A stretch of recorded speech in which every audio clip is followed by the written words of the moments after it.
I'd like to express a satisfaction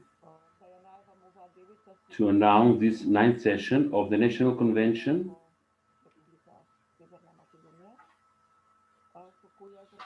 by which we start a new phase starting 2 years, in the next 2 years, with the USAID support, and of course, involving the Slovak partners as well. On behalf of the team of the National Convention and the expert co-chairs and other participants in the 5 working groups, I would like to express my great gratitude to the Slovakia and the USA for their support that enabling a good expert dialogue, and also including the NGOs and other factors in the unification process of my country. At the plenary session that happened 2 weeks ago, we summed up the results in the last 4 years, and we started the continuation based on the last experience in the 4 years. I'd like to welcome all the participants here, which is dedicated to youth and their employment, and I hope the imposed methodology by the National Convention, and you can see the agenda that involving many factors will contribute to creating good recommendations to greatly involve youth in the social tendencies. This very session also raises an intergeneration dialogue, which is necessary in our environment, in our society. This intergeneration dialogue is defined as a way of communication and cooperation between different generations, sharing from one generation to the other generation. Intergeneration dialogue, we understand in a manner of developing the collective intelligentsia, making continuation. Without such a consensus, it is not possible to have continuation in the communities. That's why the voice of the young people will be here, and the voice of the adults will be seen how they value the efforts of the youth, and how they offer their employment opportunities. Today's generation, in theory, we call it Generation Y. They call them digital nomads. Worldwide, youth are seen as very curious, having high self-confidence and good threshold of tolerance. Also, they have high desire to get promoted, make career, to get fully professional employment, and also like to have high living standard.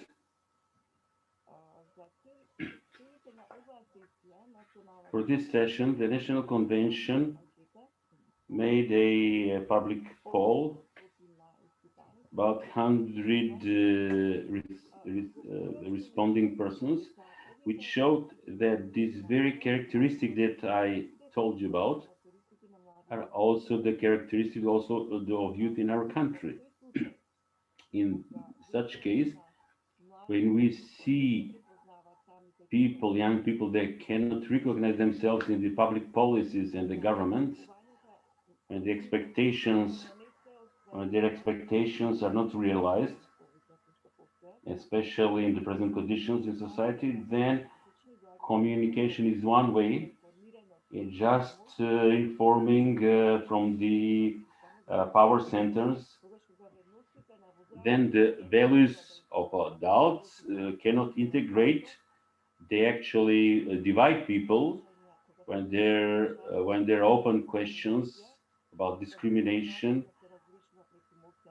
when it is resolved by party leads, then it is easy to understand why young people are going outside of the country and starting a new life abroad. According to the data of the World Bank, the state was led by 500,000 young people, half a million, From the theory of emigration, it is known that people leave their own fatherland when they don't see any hope for change, especially in the theory of regional development. In context of that theory, I wouldn't like to tire you out. We have a framework for this 45 minutes. So I'd leave now to the next presenters to discuss these very issues that I have raised. And I do hope all participants that follow this session will be encouraged to share their comments, experience. Indeed, discrimination in our society is real life. Let me emphasize that rights are not given by God, they should be obtained. Political affiliation, gender affiliation, etc., are especially used for discrimination, also including young people. And I also now give the floor to my dear colleague from the Slovak Foreign Policy Association supporting this project. I give the floor to Mr. Tomas Tražej. From Bratislava, now we can become closer than we used to be in the previous phases of realization of the National Convention. What? Thank you very much, Mileva. Good morning Mileva, dobro utro. To everyone. Dobro utro na svite. I just have to say that we are in a completely new project phase, and it's a new experience for us, for the Slovak Foreign Policy Association, because until now we have been the main implementator of the project and contractor to the USA, but now actually our dear friends and partners from the European movement are the main implementator, while we are only a minor partners and supporters of the project. I am really happy of this situation because it shows that we managed to achieve some goals, which is also the capacity building of our partner organization. So congratulations to the European movement in North Macedonia, and we are pretty much sure that they will conduct their duties as the main implementator very good. This also shows that the partner actually proved the maturity in this exercise, so to say. And we just hope that our excellent cooperation is going to continue in this current project phase. The pandemics actually affected all of us, and I just try to remember when I was in Skopje for the last time, and it was January 2020, so more or less a year and a half ago. And I have to say that I'm missing already very much the landscape, but first of all, the people, the personal contact with the people, of course, the food and drinks, because this is a necessary, thing while you are traveling to North Macedonia. But if we feel so much affected by the pandemics, how about young people who got stuck, in their countries, in their neighborhoods, and those digital nomads actually stopped to be nomads. They just stayed to be digital to a certain extent, but had to stay at more or less one place, or their movement has been restricted. Hopefully, this is over for a longer time, and the third wave, the predicted third wave of the pandemics, is not going to have so destructive actually effects on the situation of people, and especially of young people. I would also like to underline the fact that we, North Macedonia and Slovakia, share many similarities, I would say. Also regarding the employment of the youth, of young people.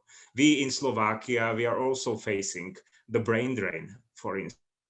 Was quite a significant number of youngsters actually moves to other countries of the European Union for their studies, and most of them actually, or quite a big number of them, also remain to live in those countries. Of course, the number of migrants from the third countries has increased in the Slovak case, but this increase is not actually still not uh, adequate in order to compensate the losses that are caused by this brain drain. And of course, the situation in North Macedonia might be even more serious in this regard, but I just want to say that we have full actually awareness how important this issue is. And of course, the National Convention on the European Union is about supporting the debate about the integration of North Macedonia in the European Union, and it has, it's a complex issue.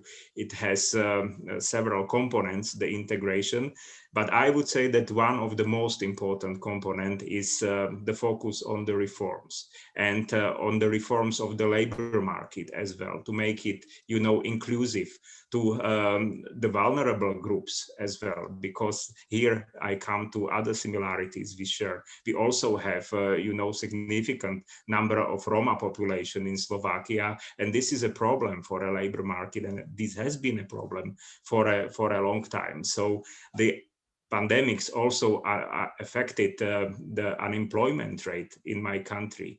It was significantly high. Today it is around 8%. I am not aware of the current numbers in case of North Macedonia, but I would guess that it has also it also went up in your case. So basically, there are similarities. There is the necessity to exchange the information, to learn from our experience and to exchange this experience. And the National Convention provides an excellent platform for such an exchange. So I am really glad that we continue working together with all of you. I am really glad that we continue bringing Slovak experts and Slovak experience to your country. And I really believe that in the next months, we will meet again in person in the wonderful place called Skopje. Unfortunately, I have to leave in 10 minutes because of some, assignments. I have other assignments that were agreed a long time ago, but I am really I can introduce my dear colleague Ivana Uličná from Slovakia. She joined Slovak Foreign Policy Association only a few months ago, but she's quite an experienced expert in development projects, in educational projects. She has a lot of experience from working on the ground in different countries. So I am really convinced that her experience would enrich today's debate. So let me wish you a very productive meeting, a very productive day. And I believe that the weather in Skopje will become nicer in the course of the day and will remain so for the rest of the summer. So have a nice day and thank you very much for your attention. Благодарам многу, Томаш. Навистина ќе истакнам дека имавме можност по националната конвенција. The National Convention over the past 4 years has cooperated with more than 40 associations and experts who have shared their practices, getting us closer to European standards. And I think that this way of experience exchange is very important in our methodology.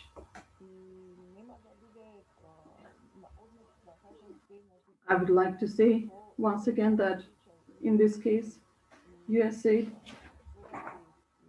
Slovakia, and Republic of Slovakia as our supporters of the EU integration of our country and Western Balkans I would like to thank you on behalf of all of us, on behalf of the 1,000 active members of the convention. I would like to say that your contribution is very appreciated. We apply your methodology, and our role as a team here is halted. It does not hold, and it will be run by the members of the working group. That is Maria Risteska and Gabriela Nachevska from the Ministry of Labor and Social Policy. Maria will take her role first.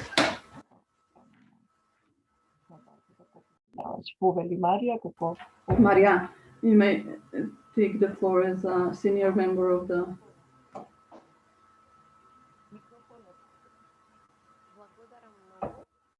Thank you very much. I wish you welcome to, and thank you, Tomasz, for your address words.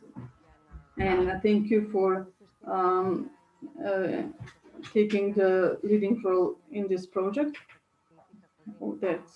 That's how we envisage this project and our country as leaders.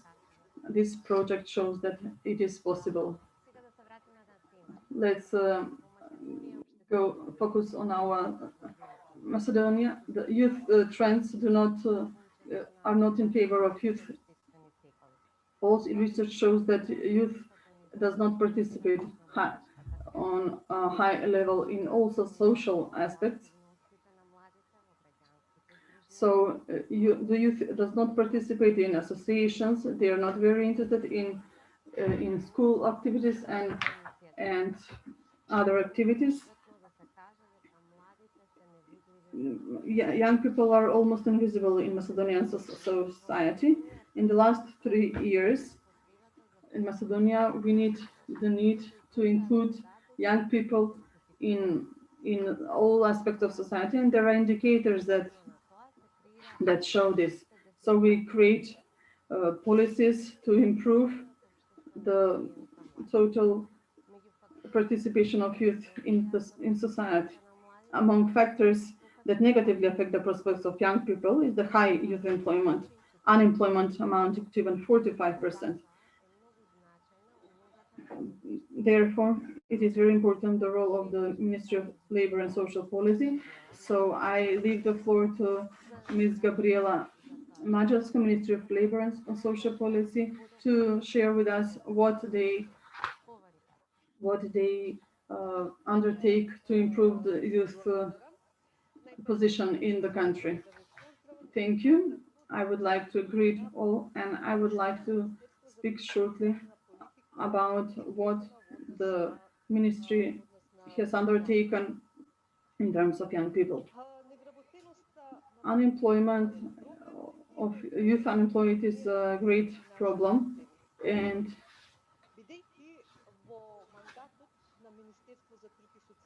since it is our mandate to create policies in terms of employment, labor relations, equality, gender equality, children protection and minors, and protection of young youth and so we create policies in terms of these areas. I would like to talk about the policies we have created so far. One of the measures is the youth guarantee, which is one of the leading European initiatives in the Republic of North Macedonia. It is important, even though Macedonia is not a member of the European Union, it has started implementing the project Youth Guarantee. It was introduced as a pilot in 3 municipalities in 2018. In 2019, it's implemented across the country, especially focusing on 3 regions: the Polog, the southeast and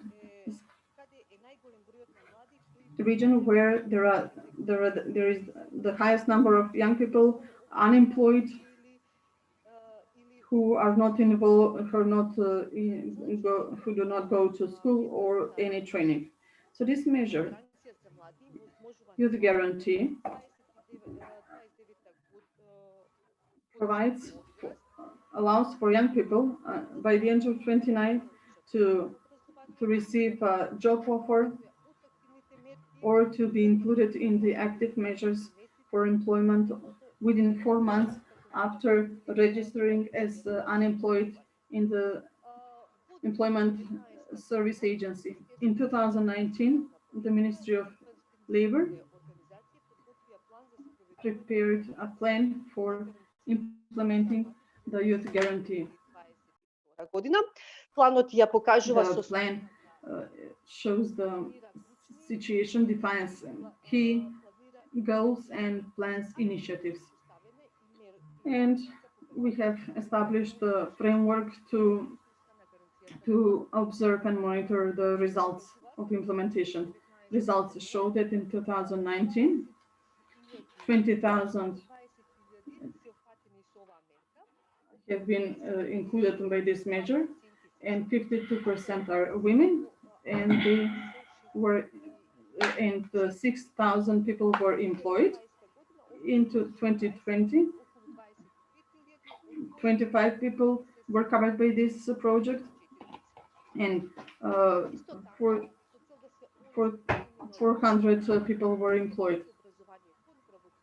In 2019, a law internship was adopted, and it provides for young people, unemployed people, within a certain period to do internship and paid internship, and young people by the age of 23 who work in production facilities are covered by the youth allowance measure, which is 3,000 dinars for a full-time internship, and 3,000 young people have used this youth allowance.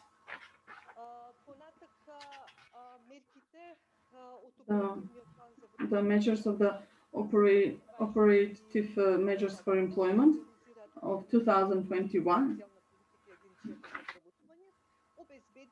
provide support for job creation and increasing the employability of young people, those using of minimum financial support of unemployed, young people who have lost their job during the pandemic. I have to say that for the first time, this operational plan is based on three principles, addressing three aspects, addressing negative consequences of the pandemic, prioritizing on people who have lost their job during the pandemic, and inclusivity, and the principle of regional equal regional development.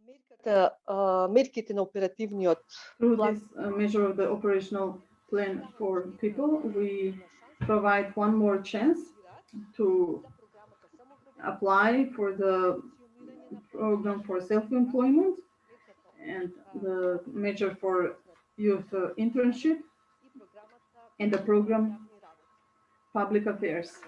In this operational plan,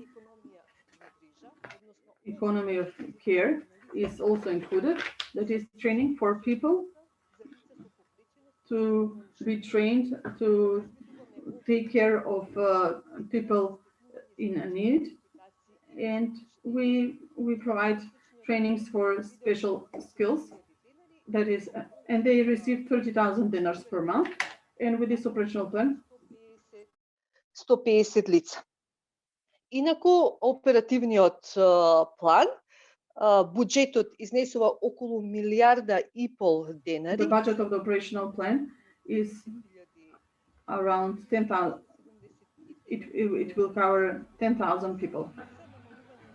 To decrease the gap between the percent of men and women employed, the project for self-employment is in act. And finally, I would like to say that in near future, our priorities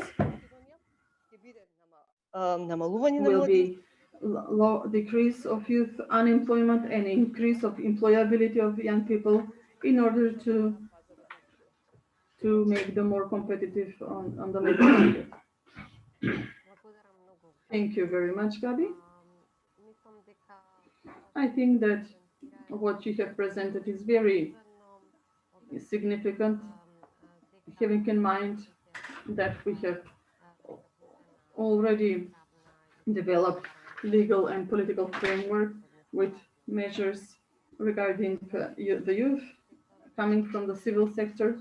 I hear very often, especially those who work with youth policies, I hear questions like how are these programs implemented and what are the results of these programs, and I hope that we'll discuss these issues later. Anyway, no policy is fruitful if it is not connected to other programs, and if the budget the state budget doesn't allow for that, and this post-COVID period of recovery, the youth should be one of the specific groups to be targeted by these policies. It is also very important to share experiences applied by EU countries, and I'm happy that we have here Gabriela Mađarska from the Ministry of Labor and Social Policy. But you have the floor, Ivana Ulična. Good morning, everyone. So Dobro first of all, let me thank you for the opportunity to be here today with you and discuss. Let me share a presentation.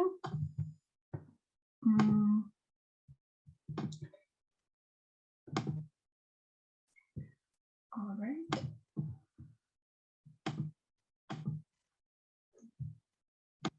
Okay, so first of all, just a little bit of my background. I have worked in youth employment issues for 8 years now in both Slovakia, Slovak regions, in Kenya, and all across Europe. Today, in my presentation, I will show some statistics on the development of youth employment in Slovakia, introduce issues related to youth employment, present future of work trends, and provide examples of how to bridge the skill gap as part of formal education. When I was doing my research for this presentation, I was trying to find some information that wouldn't be easily accessible to you, that it's more difficult maybe to Google or find online, which could add more value to your working group. So firstly, at this slide, you can see the development of youth unemployment in Slovakia in the past 20 years, of which the past 10 years may be most interesting, as Slovakia experienced a downturn in employment in 2009 and 2010 as a result of economic crisis. And then it has been improving until now. The rates I was actually using in the presentation are from 2019, because this is the development as before the pandemic. In Slovakia, the population is 5.5 million, of which almost 2 million are people under 30 years of age. As well as in other countries, highest employment rates in Slovakia are around the capital in Bratislava and Trnava, and highest unemployment is in Košice and rural areas. The rural areas have specificities, so the level of urbanization plays an important role, and the Slovak regions, mainly in Eastern and South Slovakia, have seen a dramatic brain drain in the past 10 years. Actually, the brain drain in 2010 was around 40%. The main aspects to be improved, which also our policies and the Ministry of Social Affairs is trying to target now, are affordable education, but also development of the IT sector and private sector in these regions, infrastructure, accessibility to surrounding towns, villages, and also reducing star differences in remuneration across regions, which to a big extent influence the motivation of young people when they're deciding to either stay or move away. Also, these rural areas are much more, tend much more to have gender stereotypes when it comes to education and employment, which means that they also see stark difference between employment of women and men, while the average of Slovakia would be 5%. Here it can sometimes even differ to 15 to 30%, also when we talk about marginalized communities. As we know, there's plenty of factors that influence youth employment, such as social and economic reasons, but in this presentation, we're going to look at the following, which is a skill gap, the gap between what employers require and the skills that our graduates have after finishing school. Over-education, which is an issue in Slovakia, also due to the free education even at universities, which means that very often we can see that, for example, every year 200 students graduate from mining, from masters in mining, whilst mining industry in Slovakia is less than incremental, almost obsolete.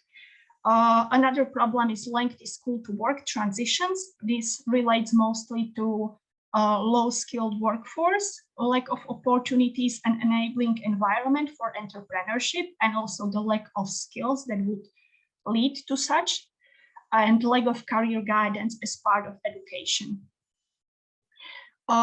When we talk about youth employment, we also need to think about the future and trends in the future of work, which will be related, for example, to the need to address climate change and the consequent need to move to a low carbon economy. This may lead to an increased demand in the labor market for the skills required in these sectors, such as, for example, environmentally sustainable construction, sustainable agriculture, or renewable energy. Another such trend is, of course, higher skilled workforce. This relates mostly to STEM and digital skills. Most of the jobs that were occupied by low-skilled workforce are now becoming obsolete and are being replaced by new types of employment or job positions, which also means that lower skilled workforce is getting into disadvantage.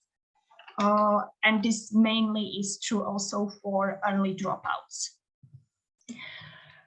We must keep in mind lifelong learning and ability to adjust, which means that our education or training courses must also equip young people with the skill of learning, searching for information, and updating themselves on the recent developments in technology, in the changing character of work. They need to be able to think critically, to be able to find information and also be self-motivated. While, for example, in Slovak regions, we also suffer oftentimes from frustration of young people, which leads to inability or low motivation to look for a job or find employment or get self-employed, which of course it's much more difficult to tackle than when you're working with a target group that is motivated to get into employment. And therefore, we need adaptable and responsive education and training system which respond to the current trends of the job market and what is required by employers. Every year, Profesia, which is a portal and a big company in Slovakia that focuses on the job market, matching graduates and unemployed people looking for better jobs with companies and with job offers. Every year they conduct this research on what skills are most desirable on the job market, which are then divided into hard skills and soft skills. As you can see in the hard skills, digital skills, STEM skills, financial literacy or project management, all of these are very difficult to get through formal education, more so through through technologies that we currently use in our education system and at schools. Another thing is soft skills that we also do not focus on enough, especially compared, for example, to the British model of university education, where students focus on project management. In a large part, almost 30 to 50% of the modules will be focused on practical skills. This is something that we still need to get better at. So how can we address the skill gap as part of formal education? And this leads me to a concept that I wanted to introduce to you, which is practice enterprise, which some of you may be acquainted with. Practice enterprises are student-led companies that operate like real businesses. They simulate the real business environment and simulate the structure of the real business, its procedures, its operations. In Slovakia, this is implemented by the Ministry of Education as part of formal education at secondary schools with time allocation of 4 to 5 hours a week. Students have this module for 4 years during their studies, which really allows them to further their entrepreneurial skills, but also most of the skills that are mentioned in this research by Profesia. This concept has proven one of the most useful when preventing brain drain from regions and also unemployment of young people. These young people as old as 15 or 16, they already start training for a job interview when they want to get a position in a training company. Students themselves make decisions on what they want their business to be about. They choose a product or a service, and then they need to go through job interview process to actually get their positions. And then they simulate the working environment throughout the year. This concept is supported directly by the state through the Center for Vocational Education, and is also supported by private companies. One of the models of cooperation is that a company partners with a training company, and the training company or practice enterprise then procedures and operations of that real company. Companies in Slovakia use it very often as a marketing tool as well, because these student companies get presented at various events, either regional or international.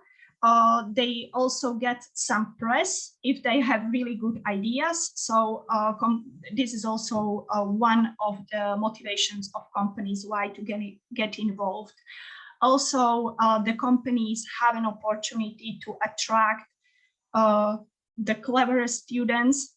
And very often what happens is that these students in the 4 years of their work come up with real innovations for this one company, which means that the company then actively tries to recruit these people to start working for them and implementing innovations in their companies, which helps with brain drain, as the students are motivated to stay in the region without actually going to further lengths to look for employment. In the picture, you can see what is called a trade fair. This is a fair of training companies which meet internationally or nationally, and they compete in various categories such as best product, best service, best marketing, and they have the opportunity. Sorry, Maria, I see that you're showing me something. Let me, 1 minute. Okay, so to be much faster, common EU labor market programs, I've just listed a few, which you will be able to see later. In Slovakia, most useful things that are implemented by labor offices were graduate schemes and subsidized youth employment. Actually, subsidized youth employment measures have been most attractive for private employers, and in the past 6 years created 12,000 jobs for young people. Incentives for companies can include salary and wage subsidies and relief on social security contributions. Further, in my presentation, I'm just talking about some examples from Slovakia of how to motivate companies to get involved in the education process to a further extent to equip students with skills that are useful at the job market. And in the end, I would just like to conclude that it's very important to also think about the ability of the market to create new jobs. When we have a discussion about impact measurement and so on, I can then later add some examples as well. Thank you so much for your time and attention. Thank you very much, Ivana. It was very interesting and I must say educational. I hope that it's also inspiring. You referred to the impact assessment that I referred before, actually giving you the floor, and that's excellent, and especially giving these examples on how practically the cooperation between business and the state towards implementing employment programs for young people can work in retention of the young people in the country and in being productive for the economy and the society. Сега ќе продолжам понатака со тоа што Further, I'm going to give the floor to the members of several institutions and organizations from the country that have an impressive portfolio of working with young people, especially with the results about their employability of young people. I am really honored to give the floor to Zoran Ilievski, that is Executive Director of Coalition of Youth Organization SEGA, Dimitar Nizamos, Executive Director of Youth Edge Forum, Gogo Rafalovs, Operations Director of Technology Park of Southeast Europe, Slavica Kuzmanovska, Juridica, Association of Legal Economic Research and Education, and last but not least, Irena Vanovska, President of the Youth Section Federation of Trade Unions of Macedonia, SSM.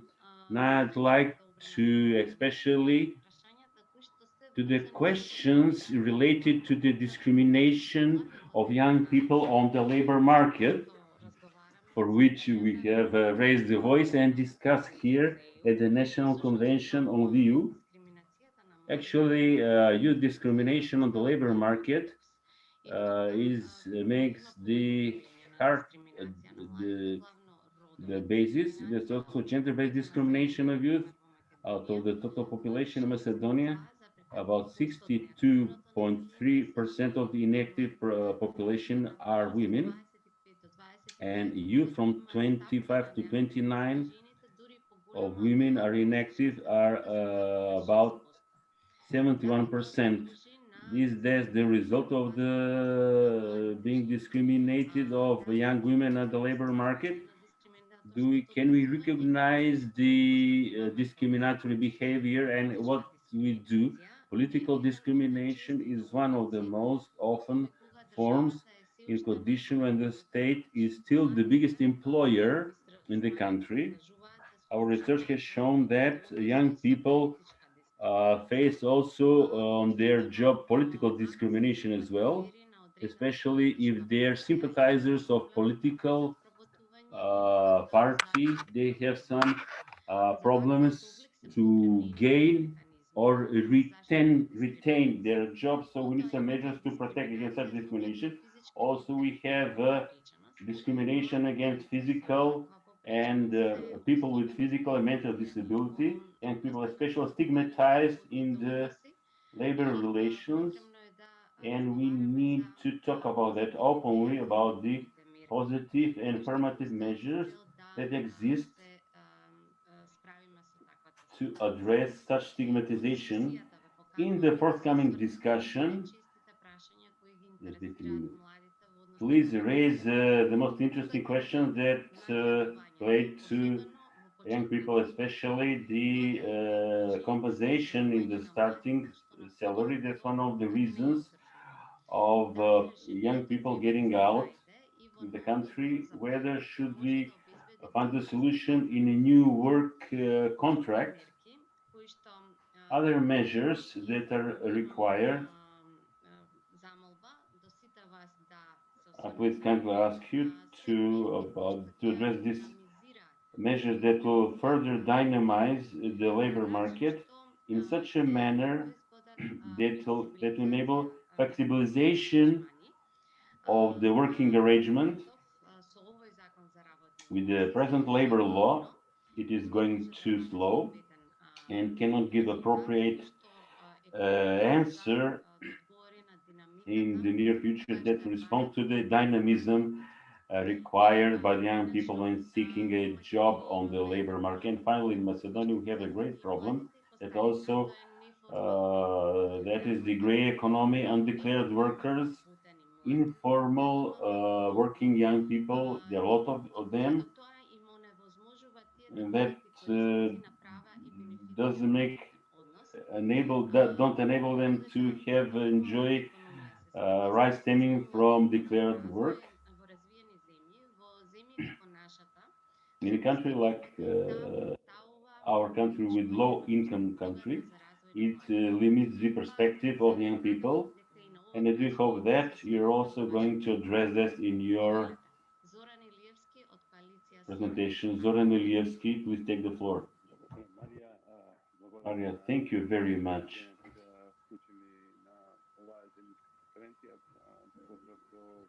Greetings to partners to Slovakia, and really we had the good pleasure to share the Slovak experience and hear that to enable better position of young people in society. In the several minutes, I'll try to share with you some of the experiences and the findings about the coalition SEGA now in the last 7 or 8 years of supporting youth employment. I wouldn't like to tire you too much. Also, Maria raised and said the questions, and also to leave to others, colleagues, to give their share to the contribution. I also said we have how to find the new ways of a better living standard of youth when they enter labor relations. We have two different methodology and programs. So actually, as said by the respected lady from the Ministry of Labor, this youth group is the most vulnerable, that are not trained, that are not part of the system itself, and that makes them in a very poor position. It makes them, takes them directly on the path, on the crossroads, whether to stay here and immigrate. It's to foreign countries, even if they don't find a job abroad. That's why our experience says that we need new mechanisms that the state will undertake, integrated within the state institutions or supported by civil associations. However, our common goal is to provide better support in the youth development on their way to first employment and retaining their job.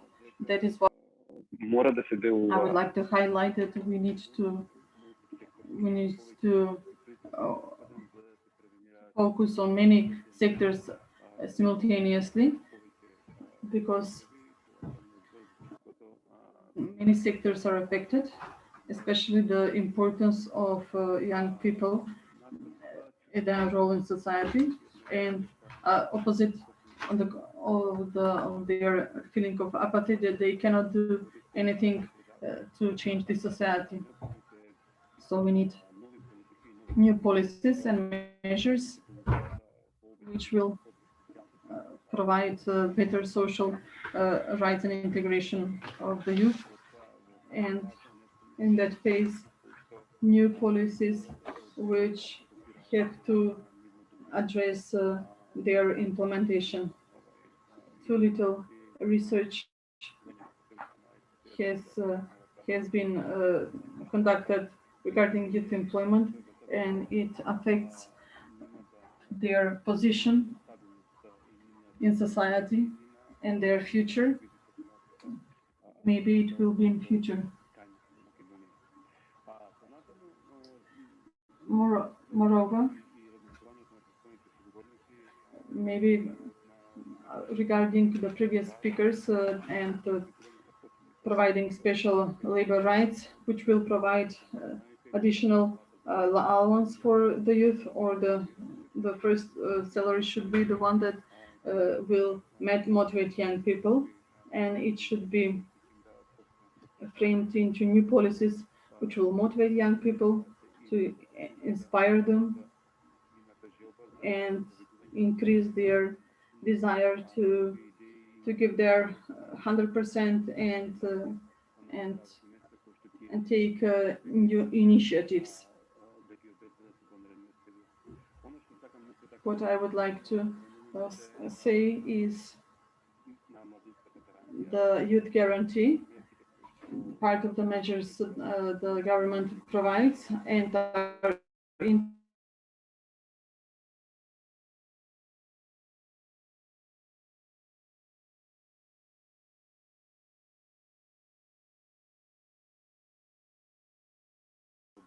at the necessity of special measures, especially for young people, gives another context in terms of motivation at the of young people at the labor market. I read all the reports that say that there is and progress, and the reports, and according to our findings, they say that this state of affairs do not reflect the reality, because these findings show only the use of measures, but not the specific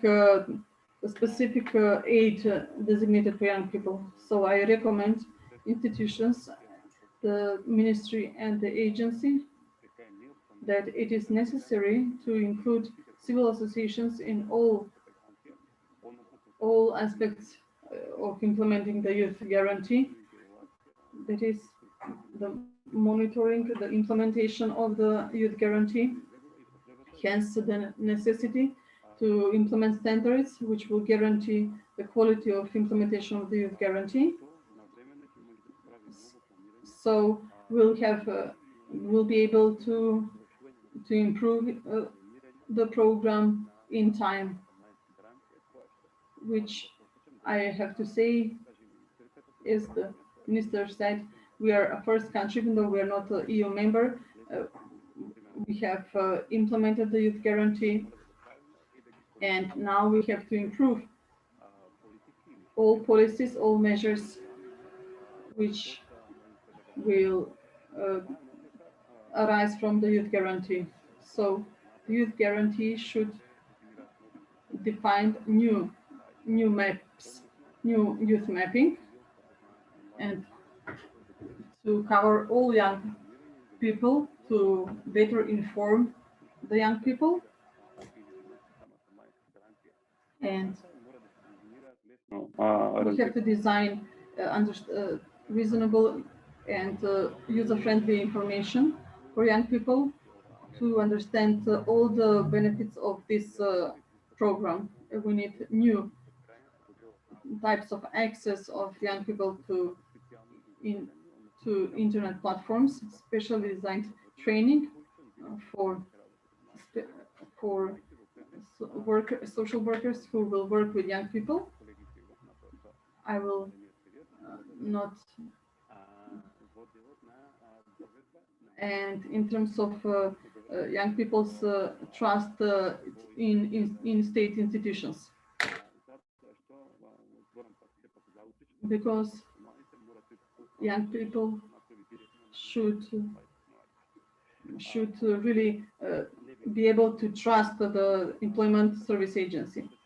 I would like to point out the necessity to create new measures who will support the digital skills of young people as an impact of the pandemic, and new perspectives which young people are in an interface to develop digital skills, but in the framework of an European framework, they can have further training to improve their digital skills. I would like to finish here, even though I have a lot to say. All we have to do is return people's trust to young people, to institutions and society, and increase their self-motivation. Thank you very much. Thank you very much. I would like to ask you to turn on your cameras in order to take a photograph before Dimitar Netamovsky takes the floor, who I hope will share their experiences of work with young people, who is an executive director of Youth Educational Forum. And then following, Gogo will speak how practically we can connect them to the business sector so that we can increase their competencies for employability at the labor market. So if Nicola has already taken the photographs, we can leave the floor to Dimitar. Thank you, Maria. Thank you all for the invitation to participate at the National Convention. What stands in the way of getting a decent job this session? Let's see which aspects affect youth unemployment and the decrease of youth unemployment. The Youth Educational Forum, we have been working for 20 years on informal education, youth activism, youth media, and throughout the years we have the necessity to increase the capacities and skills of youth employability has risen. And generally, how can youth be capable of creating or finding their first job by themselves? Maybe we are more dynamic in comparison to the past, when our parents and our grandparents functioned in a different society where one person got employed and stayed at that position for the rest of their life. Unfortunately, today, youth unemployment here and in the region is at high level, and it was the case before the pandemic, and that we saw that last year when MOV, together with 20 other organizations working in different fields, among which education, youth employment, social consequences, volunteer work, we conducted an analysis to see how the situation has changed. And it's correct that youth as a category are definitely more impacted by the pandemic in terms of salaries. From February last year, when we conducted the analysis, there is 2.6% drop of their monthly, of their salaries, and bili isplateni okolo 540,000 citizens were paid, and some of them were young people under the age of 29. So unfortunately, the age is one of the main factors to discriminate against people, because maybe employers think that young people will more easily take the strike, and getting married and so on impacts their decisions. And according to our analysis and findings, and we can see that on one hand we need people want young people to employ, but then at the same time the employers ask for people to be experienced. So as if so it's unrealistic by employers to ask for young people with big long working experience. So they discriminate at the very start of the job announcements. When they employ them and when they fire them, they are the first ones to be discriminated. Secondly, in terms of hospitality services, many young people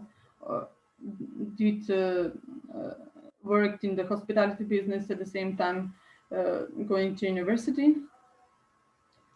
So that means that their status is not regulated in terms of social benefits, which additionally makes their position and their future more difficult to handle. And that's why they leave this country and immigrate abroad. Besides this research, what Loki mentioned at the beginning, even though we have seen it is a general impression of trust in the system and institutions, and this goes hand in hand with discrimination, political discrimination. That is, if young people believe in the system and institutions, the more chances there are that they will stay to live in this country. But most of them see the party membership as the only way to find a job and to keep a job. That's why we want to improve our program and to improve what youth civil associations offer. So that's why we need to increase the level of political awareness and to introduce a merit system, which should be introduced in primary schools, so that we introduce incorporate this in society. What lacks informal education is that learning, uh, gaining new skills and new education, so theoretical and basis and to learn the mechanisms to recognize discrimination. It's very important, especially that at the moment MOF conducts research for student perception for discrimination, and unfortunately they are not aware of all negative aspects of higher education, or they don't perceive them as discriminatory. But and then what happens when they become future employees or employers? This practice of mechanisms of unrecognized discriminatory mechanisms will unfortunately be applied by themselves.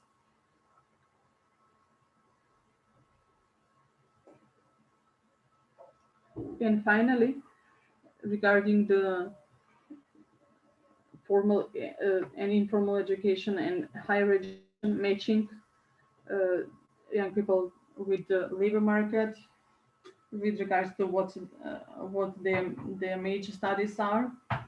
And we also need a real establishing of career advice centers and career orientation centers. This is what we are focusing on, and on one hand we can see that these places, these centers should give directions and assist young people to set up their career, to start their career in order to strengthen their mechanisms. And we don't want to look on one side only, the other side. Yes, the youth are also responsible for themselves, and just maybe because of their personal values of system values, have too high expectations.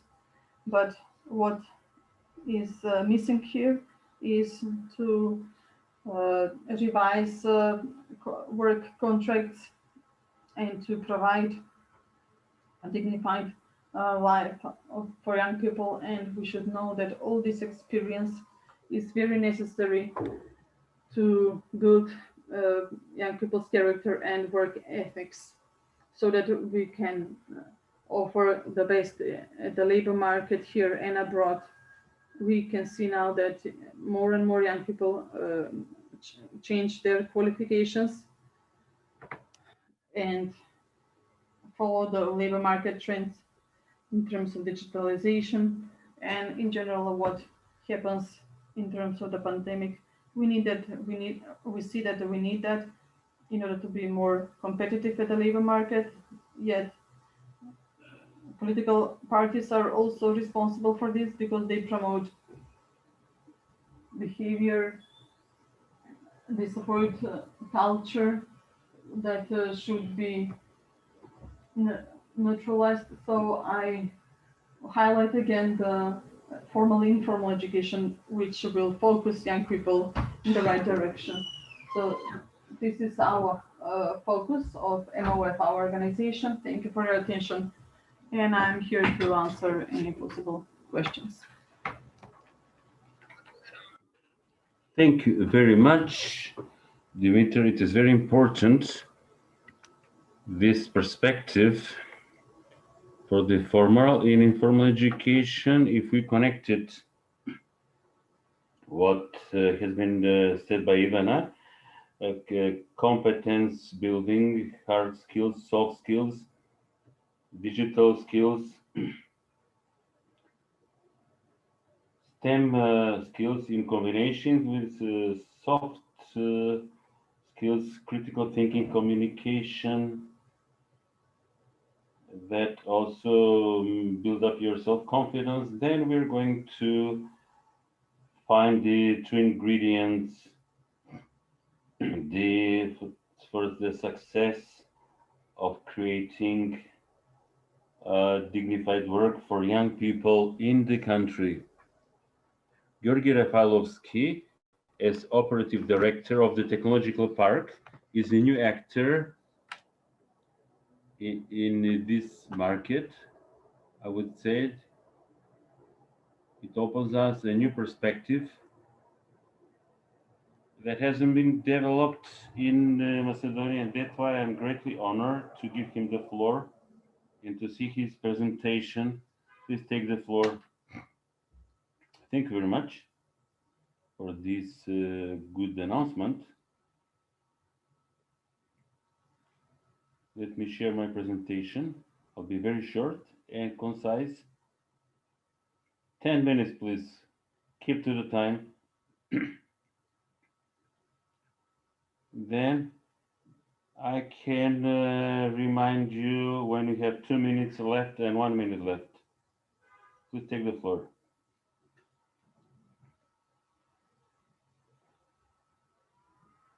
Can you see my presentation? We're going to talk about the technological park at the Southeast University in Tetovo and how the technological park helps young people to have their own startup business and developing their business general. I hope that will be for a change a successful example how we by ourselves can create policies on a long-term basis and useful for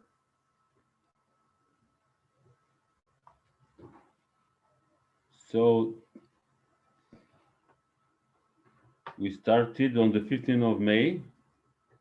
We are existing 8 years, and main is to reach the cooperation with the academic and business sector to see how universities actually they can start a business and also to trigger the businesses based on know-how and use of new technologies.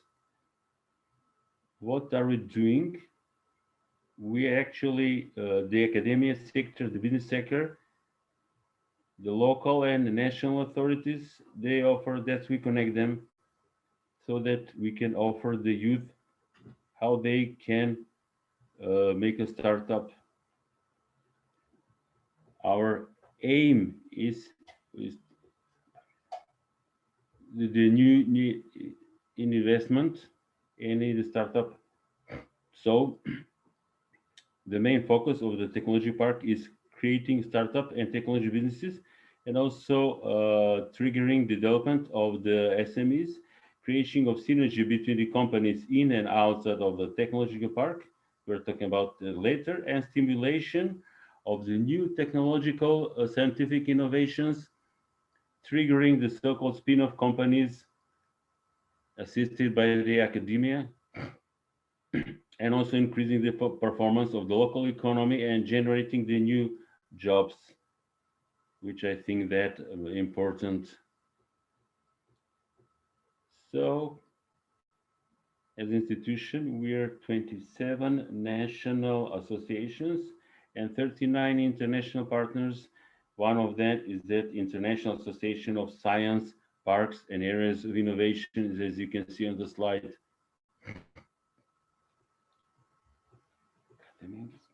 How assist the startups? Actually, services tailored for them. We have the whole spectrum of ideas model, legal advice, and infrastructure and office premises support what we offer exclusively, especially the Macedonian market, intellectual property assistance. What do they get? They get 24 or kind of set of services. By, for example, office space, 24 support, Wi-Fi free of charge, and also the sports market, parking lot, one-stop shop, and you can see where they can actually receive their potentials. These are just part of the companies thus far we have supported. All of them work in a unique product. Some of them work on artificial intelligence. Some also involved in blockchain technology. And let me tell you about that, about this brain drain. We used this problem to our advantage. And also we let the entrepreneurs go outside, share experience, and bring that know-how and contact so that they can establish here. So we have a high-tech technology. Our youth is much aware of that. Also, we have youth that know 2 or 3 languages. So we have a very successful example on local and national level. Many entrepreneurs that came to Austria, Switzerland, Germany. After that, they came back and we used their international experience in the startup industry and to work on their own companies. Generally, what we're doing from the events, for example, hackathons with NASA Space of Challenge, with ICT Awards, Global Entrepreneurship Week, and Startup Weekend. These are the general festivals supporting entrepreneurship. We also supporting secondary vocational schools, girls tech, for example, that girls would like to be involved in the high technology, and we have good visible results improving those segments. Also, we're involved several companies. The first one, the is Sparkasse Bank. Not only education, you also get mentorship, you also get a loan for your startup. And also we're engaged in several international accepted programs. These are the Start Venture with the European Bank of Development. And also we started with GIS Accelerator Program for Western Balkans and Deloitte. We also started last year to present up our entrepreneurship with this. What we office, infrastructure and office, these are the pictures of all the things that we offer to the youth startup companies. They actually have the one system turnkey. You can see the co-working and sharing space, conference hall, meeting room, and also you can see a huge office space, more than 100 square meters for the needs of the startup companies. Also, we are widely known for our investment partners. We have a good network of investors that are outside of Macedonia, as you can see. For example, in the blockchain chain technology and some geographical regions, and also we have 500 startups that are globally investment startup funds. The key indicators I'd like to actually, we are proud, we are profit oriented and actually guided and involving youth people. And people create programs that are unique. We are not supported by anyone. Generally, what we do with our own sources and our own know-how. And I think that we are going to have excellent results. We have supported 31 companies. 13 of them are physically present at the university campus. And we have created more than 150 new technological jobs, not only offering high salaries, but also offering great impact of new fulfilling digital skills. Our companies have annual turnover of more than 3 million euros, and they have at their disposal more than 3,400 square meters to use office space. I wouldn't like to brag, but I'd like to share also part of our finance because we're a profit-oriented organization. We wouldn't like that to be taboo topic. We have, you can see the curve. We are self-sustained. We also have revenues by sector from our tenants and projects and offering service. And also, I'm going to talk one minute about the myth of the small markets. Yes, Macedonia is a small country. It has limited resources, limited capacities, but not so. Indeed, Macedonia is behind in the other Europe about the startup companies that we like to refer to, and what we like to actually to talk about investment, development,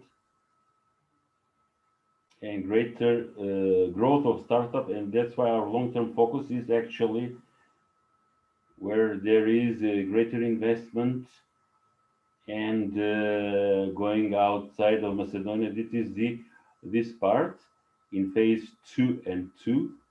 That is, sales skills can be also a game changer, and also Macedonian startup companies at Macedonian level have a greater success in sales.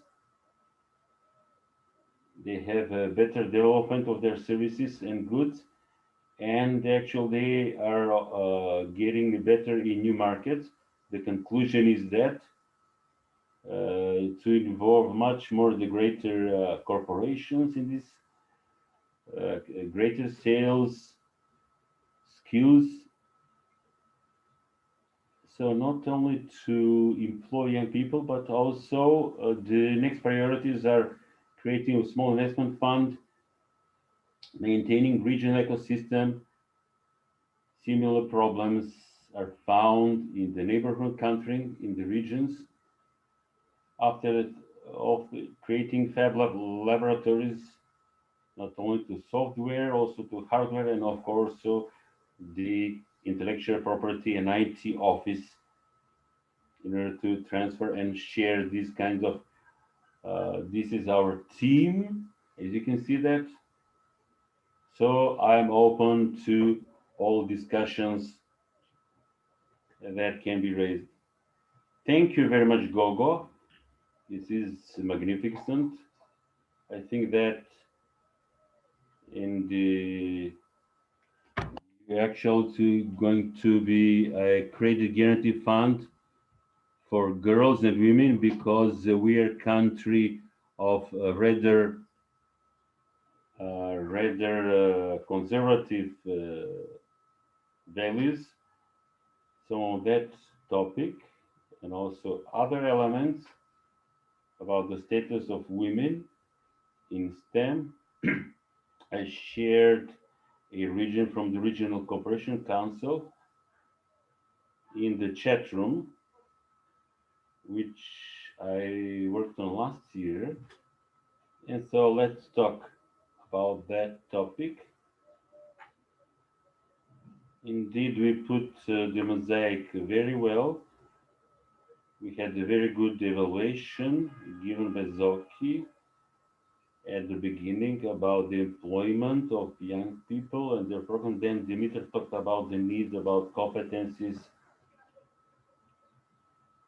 about the need of self-confidence, so to involve younger people on the labor market. Then Gogo showed us how that can result to start their own business. Now it's time, a new topic. What are the new amendments to the relevant laws? And of course, we're going to have Sparica Kuzmanovska from the Association Juridica, Association for Legal and Economic Research for Education. Thank you very much, Maria. I think that you can hear me good. First, thank you for inviting me from the National Convention. Appreciation to all the participants. I come from the Juridica, Association for Legal Economic Research, which is exactly focusing on youth employment. I'll try in my presentation not to overlap what has been said by previous presenters because we're working in a similar area. I'll present some data that we made in comparison actually to see from youth at the national level in many areas that relate to the inclusion of youth on the labor market, but also we wanted to ask the youth people what actually prevents them to get a decent job in our country.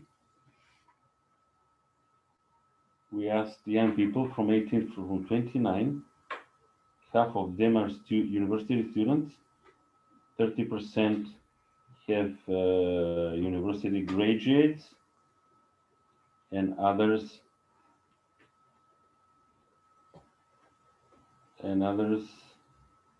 who responded are secondary or high school graduates.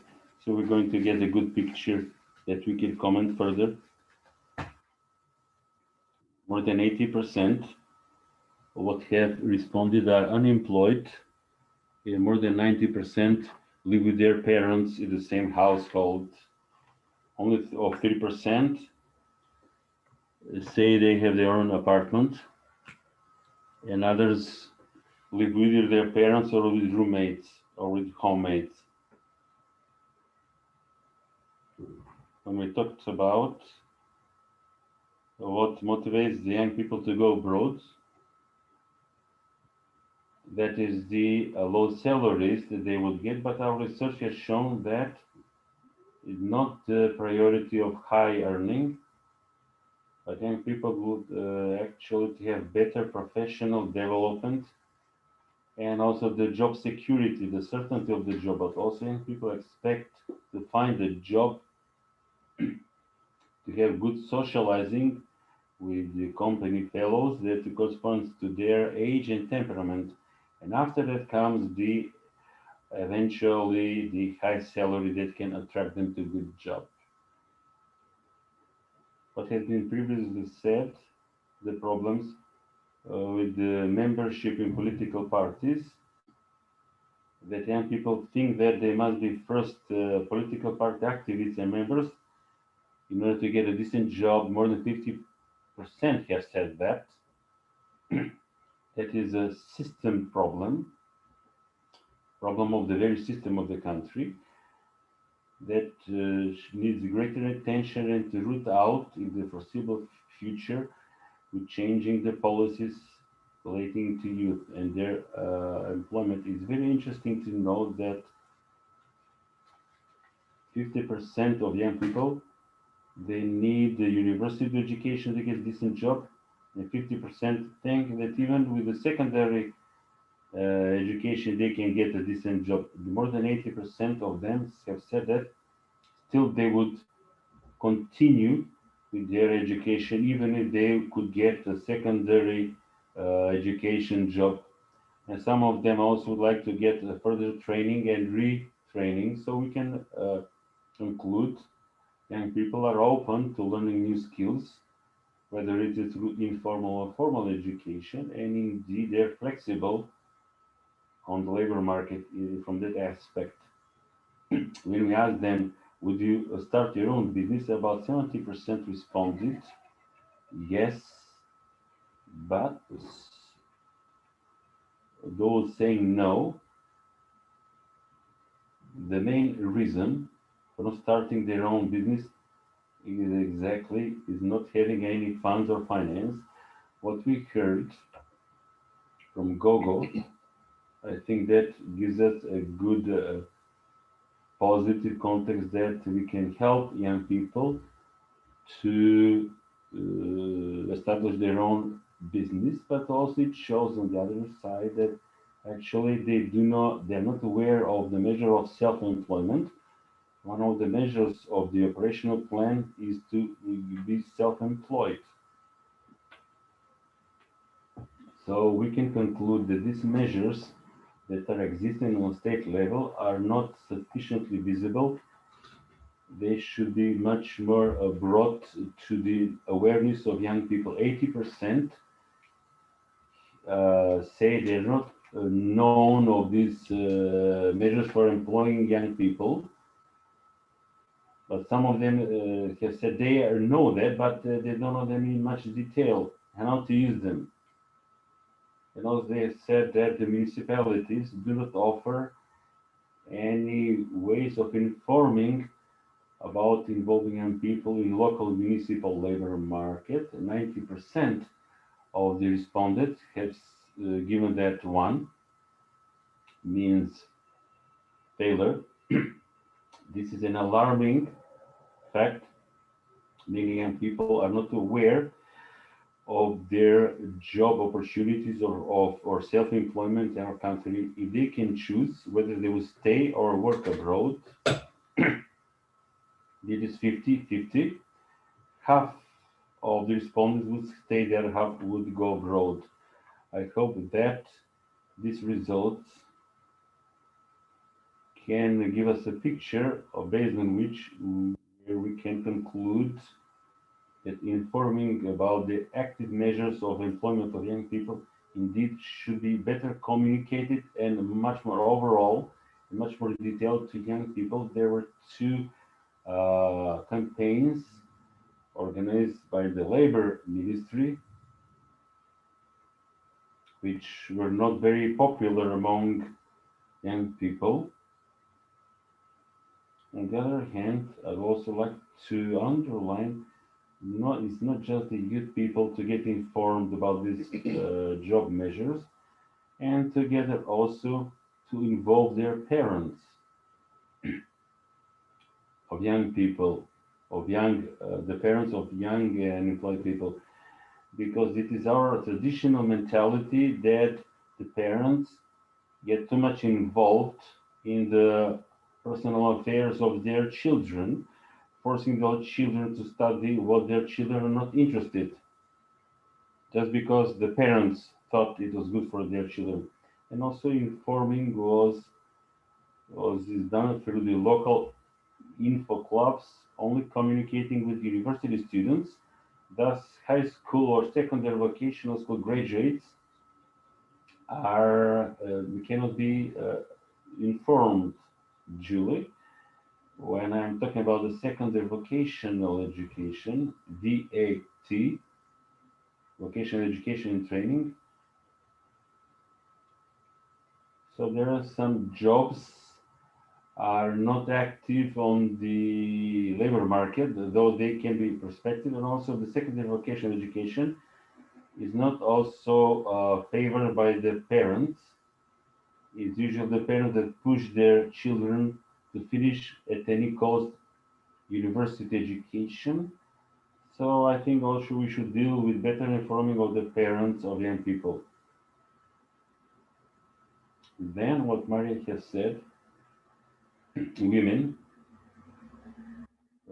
young women are double discriminated from the very beginning, not only as the youth discriminated, and also they're discriminated as women. Employer asks them, do you intend to marry? When do you want to have children? Are you going to get pregnant? I don't want that in my company. So this is a double discrimination. Very hard for young women to dedicate themselves to their family and also to be active in the labor market. I would like to finish here with very short presentation. Wouldn't like to tire because the previous presenters have also raised many issues and many topics about youth employment policies. So maybe I'll return later during the Q&A. You were really terrific in your presentation. The perception of youth, their needs, and suggested what solutions we can find. one of the issues which have not covered much, how young people are capable of self-organizing and get protected by the trade unions regarding their labor rights. They need different experiences, have different experiences and needs regarding this, and so it is an honor that Irina Ivanovska from the Federation of Labor Union of the Trade Union is present here. She's president of the Youth Section Federation of the Federation of Trade Unions of North Macedonia. And after Irina Ivanovska, I invite you all to discuss our issues on the agenda. I leave the floor to you, Irina. Thank you. Good day to all present. On behalf of the youth section of the Federation of Trade Unions of Macedonia, allow me to greet you and thank you for your invitation to today's discussion. I am sorry that we are conducting this online and not with physical presence. I am happy that trade unions are part of the total process of creation, monitoring and creating these programs. I'll try to be short and concise, and I will focus on youth problems in terms of our findings. We are all aware that we now live in time of health crisis with serious implications and consequences locally and globally. Part of the consequences are yet to come. This crisis did not avoid young people and put them in the position of vulnerable group of people. The rate of youth unemployment has increased to the highest of all Europe. According to our data and findings, at the start of the health crisis, total number of people who lost their job, 34% of total number are young people, and we do not count here people who work in informal economy. Every fourth person who lost their job is a young person, and globally, every sixth person who has lost their job is a young person. Highest number of young people who have lost their job had job contract for a certain period of time, and that is why they are one of the most vulnerable group of people. They work without social benefits and without and with job contracts to just a certain period of time. There cannot be discrimination. There shouldn't be discrimination against men or women at the job. So there shouldn't be. The job contracts are one of the worst problems when it comes to young people. Usually they have job contracts to 1, 3, or 6 months at the maximum of 5 years. That's why we as young in the youth section of the Federation of Trade Unions, we asked for the new labor law, this 5-year limit to be changed to 1 year, so that after 1 year, your job contract as a young person should be changed to indefinite period of time work contract, as opposed to timely limited job contract. Our goal is for young people, when they enter the labor market, to accept sustainable job positions with dignified specifics supported by the International Federation of Labor. The state participates in the creation of these policies with special focus on the improvement of the position of young people. We could see that the state has undertaken more measures and activities in order to improve the position of young people. However, one ambiguity is left how much these measures are applied. So the implementation has halted and is going slow, but the challenges, we're facing the challenges. I'm sorry that I have to say that in our country, most of the young people feel marginalized as a marginalized group, and nobody takes care of their problems. That's why the high number of people say that 53% of the respondents want to leave this country.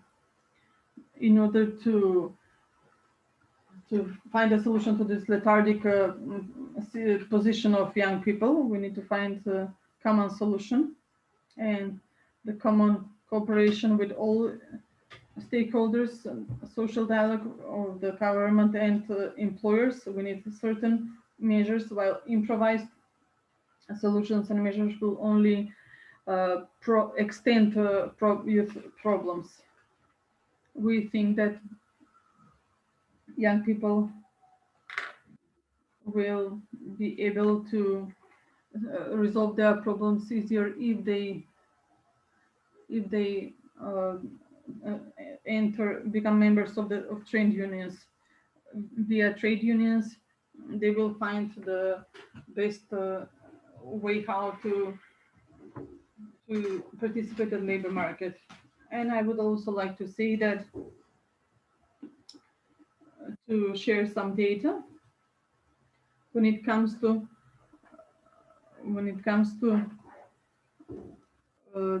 violation of labor rights of young people.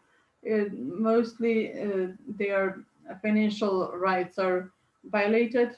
That is in tourism, in construction industry, and in metal industry. In our practice, we have violation of young people rights due to their lack of information about their rights. Young employees who are members of the trade union do know their labor rights and do know their the procedure to protect their rights. We think that young people should be members of the trade union because in that way they have their rights more protected. All the challenges we face are large, and the trade union, the government, employers should focus on overcoming problems, especially young people, in all aspects of creating their future. That's why very often we ask all stakeholders, not just declaratively, but realistically, provide better protection of labor rights, better job positions, better social benefits, inclusivity of youth policies, because in that way we can prevent brain drain and keep our young people in our country. Thank you. Thank you. We are only 15 minutes late, but I think that we have been very fruitful, and that this will be a provocation for the further discussion.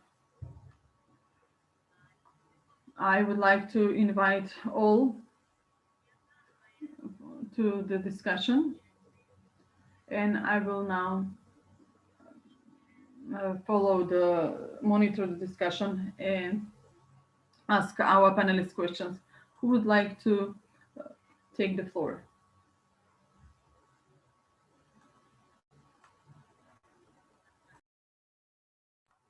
Antonella Petkovska, you may have the floor.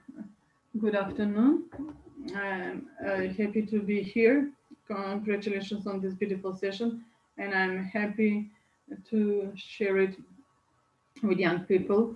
And I'm a professor at the Faculty of Sociology at the University of Philosophy. I teach youth sociology, and I talk with my students very often about their youth issues and about their position in the society, about their opportunities, positions, and future projections. The youth employment problems and the problem of inclusion of young people in the production process. So there is a greater context here. I congratulate all these young people that I have heard today, how they address all these issues. And I'm happy that they conduct researches. I do also, my colleagues also conduct researches, which refer to young people.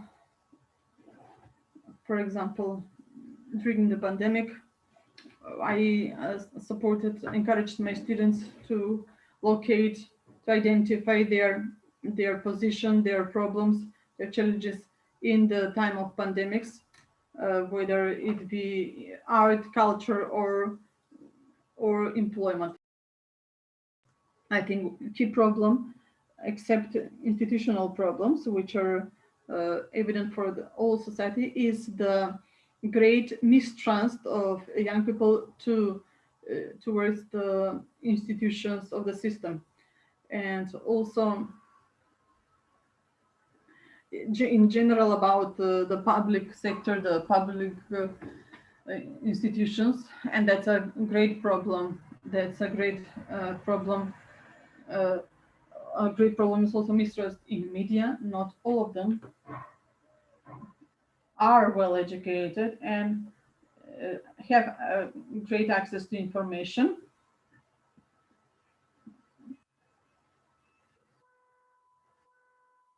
Some of them can compare the situation here and abroad and to see how they can contribute to our society. So they ask themselves how to design their position in society. And I'm happy that the research is conducted show that that young people are not motivated only by a good salary, but also by career development opportunities. No, and so that also means self-realization, providing creativity, providing. We talk this very often.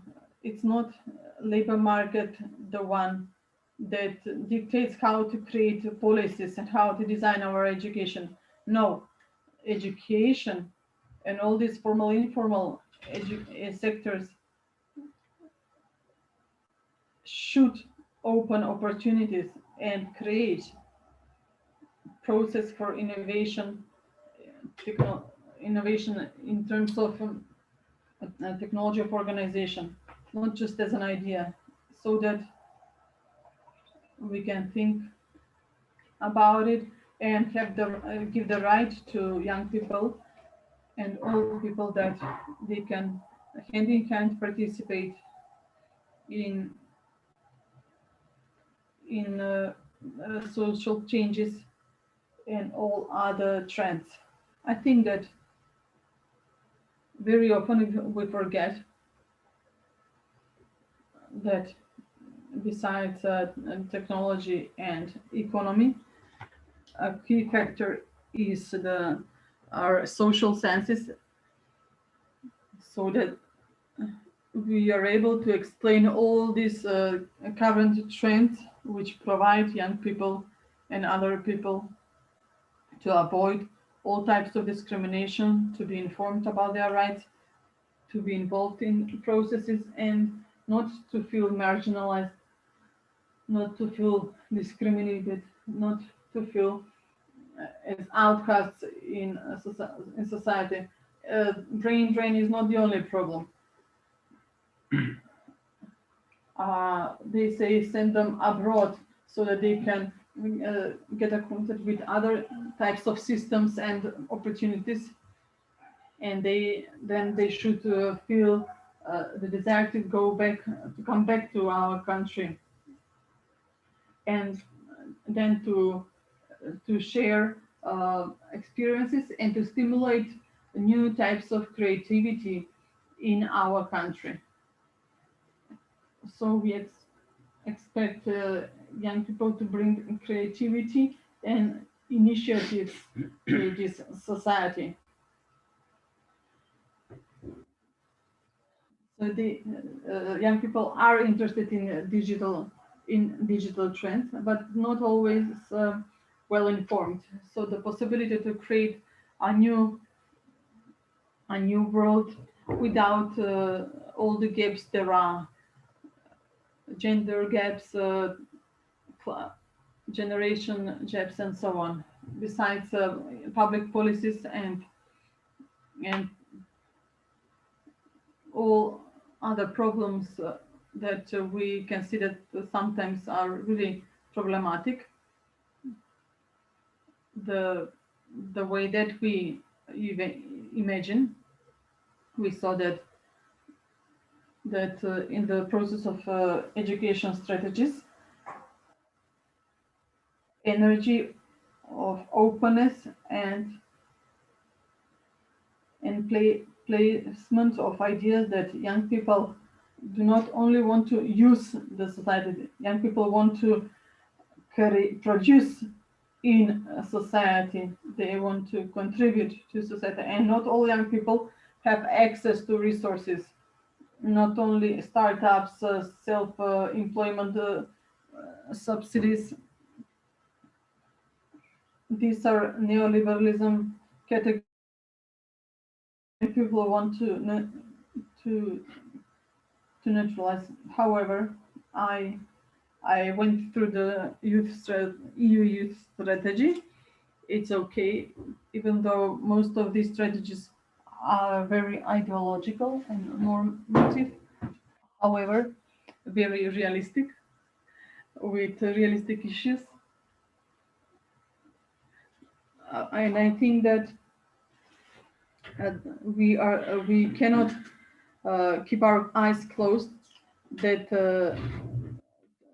regarding the bureaucratization of all processes connected to the young people problem and their employment.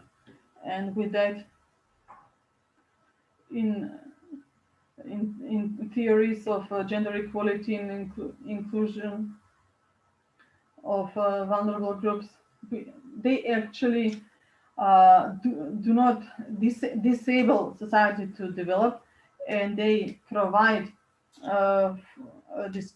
for inequality, and they provide for economic dominant economic subject entities to make more profit. Partisanship. Young people are not interested in political parties, but they are aware that membership in a political party can help them find a new job. So, and they are against it. They go against it. They go against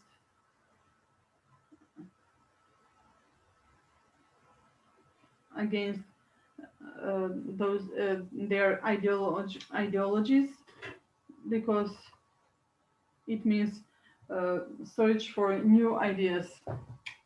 I'm sorry if I took your time. I did not have any questions. These are my general perspective. Thank you. Thank you very much. It is important, this holistic approach about this question. Thank you for your contribution to the debate. We have two young girls who would like to contribute to the discussion. Maria Tashkovska and Victoria Smilevska. Maria, you may take the floor.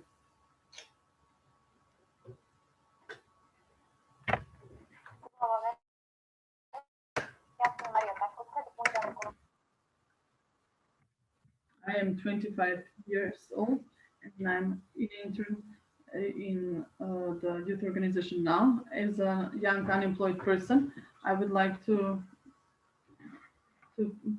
share my view.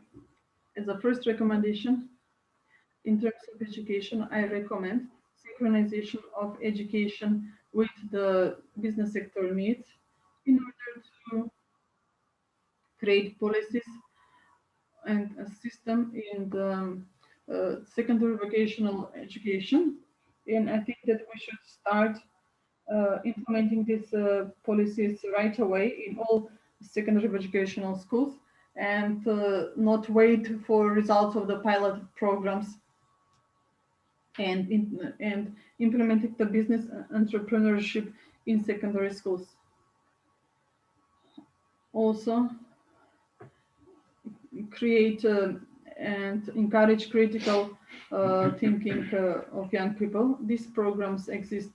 However, the question arises how these programs are effective and is it enough for young people? I recommend intensifying of these programs and more efficient utilization of the channels for young people to use these programs.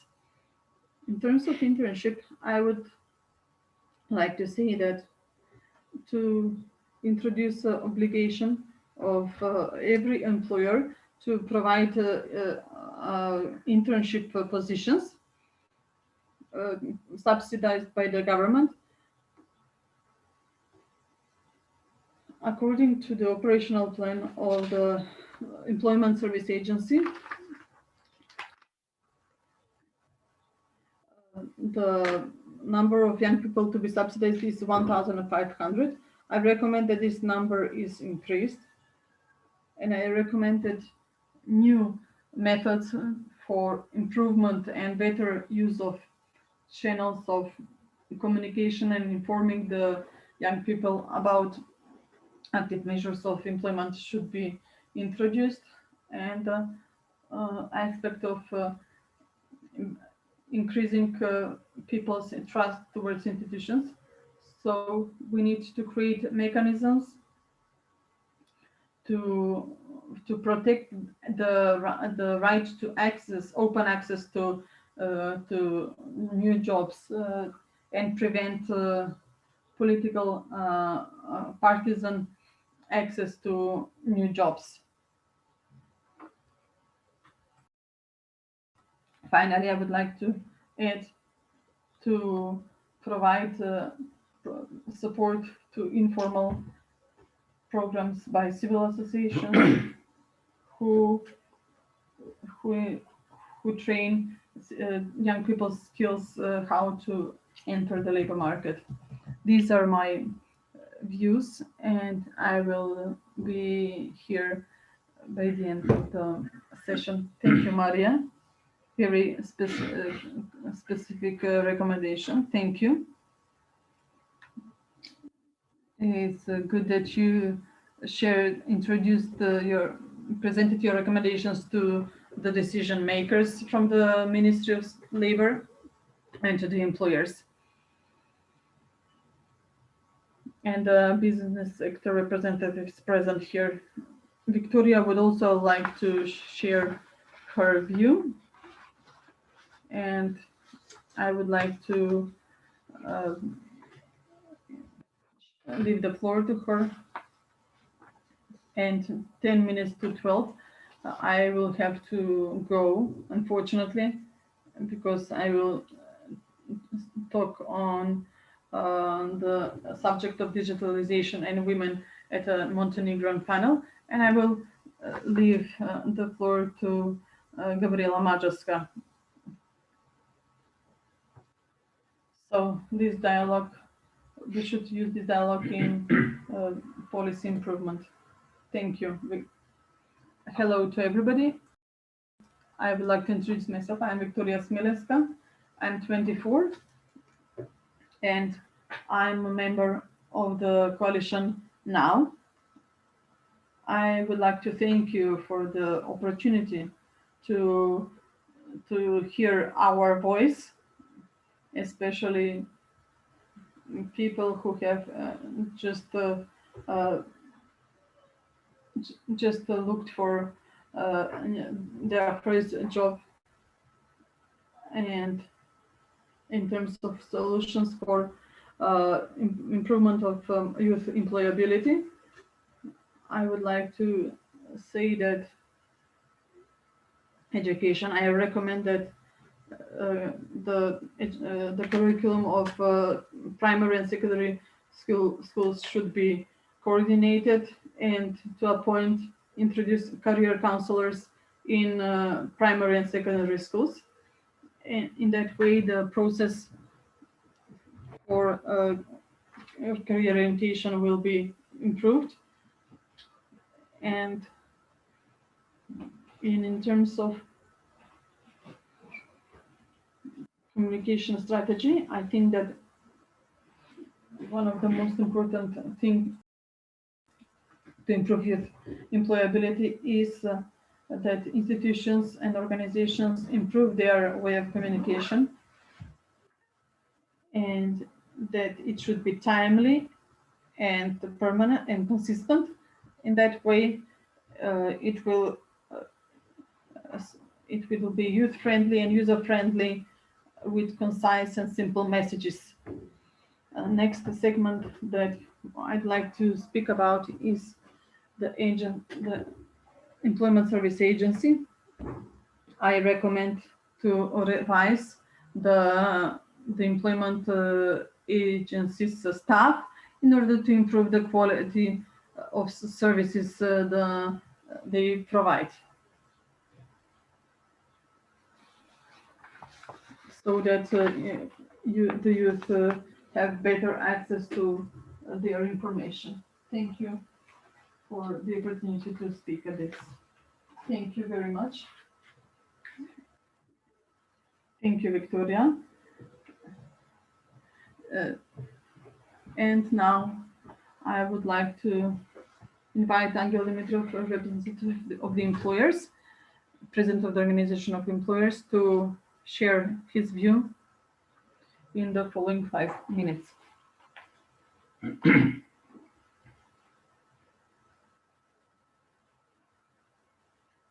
I think that the employer's representative is not with us. Angel, hello. I'd like to welcome you from the perspective of the Employers Association. You have 5 minutes, then Macedon Karaguj. I think I'll try within 5 minutes to give my conclusions. So everything was almost has been said. If it is essential for youth employment, and also knowing our laws, we need the diagnosis of the, we have the diagnosis of the situation, but also we need the solutions at the very outset. Let me tell you the greatest question. That is the immigration of young people. And also Mr. Tomasz has said that also they have the Slovak brain drain as well. In Slovakia, to actually fill in by incoming migrants. We are not yet ready to accept migrant workers in this country. Still, Macedonia is very conservative in that context. We need more time to swallow and digest in our minds. But also we have other fields to work, and that is the development and structural changes in the economy. Instead of a low salary job, we should open jobs with higher added value to the product. Maybe perhaps it's not a simple job to do, but we can solve some other things. The very high politicization of society, partisanship, politicizing everything in culture, in healthcare, even in the sports field, which is a disaster, and it makes the young people very nervous, and one of the reasons triggering them to go outside of the country. Somebody has said that the young people are invisible in society. Even Professor Antonella, indeed, the apathy of young people leads them to become disappointed. We should also address that even in the elementary education and to intrigue more young people to address these topics and be much more creative. About youth employment,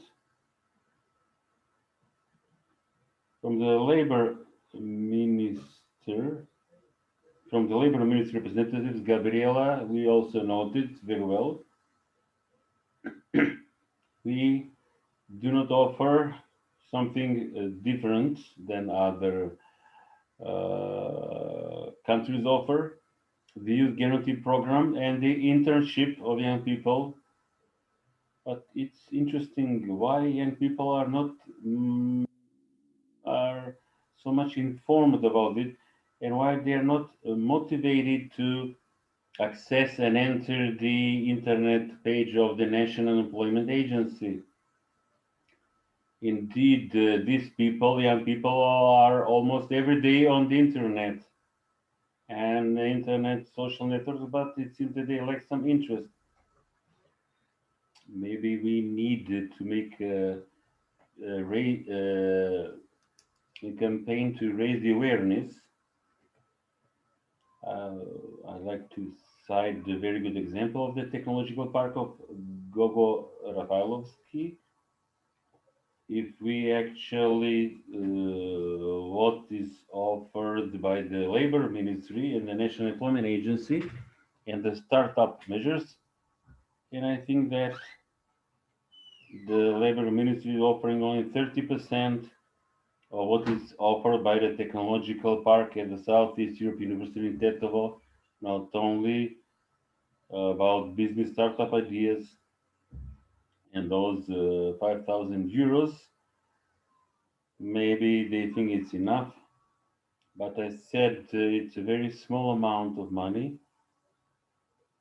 You cannot do anything, but if there are two young people, it's 10,000 people, it's still too little for a startup. Explained very good by Mr. Gogol. So what people are doing in the technological park in Southeast University in Tetovo, we should copy that in other universities and other working environments and other entrepreneurship environments in Macedonia. This is actually the capitalism that pushes the national economy. We are still in our minds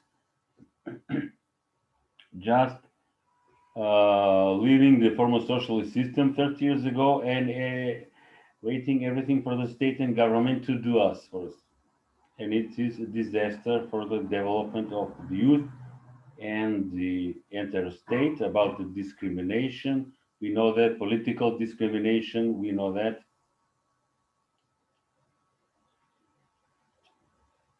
Okay, maybe I'm the one to blame, so to say. The young people have less smaller salaries,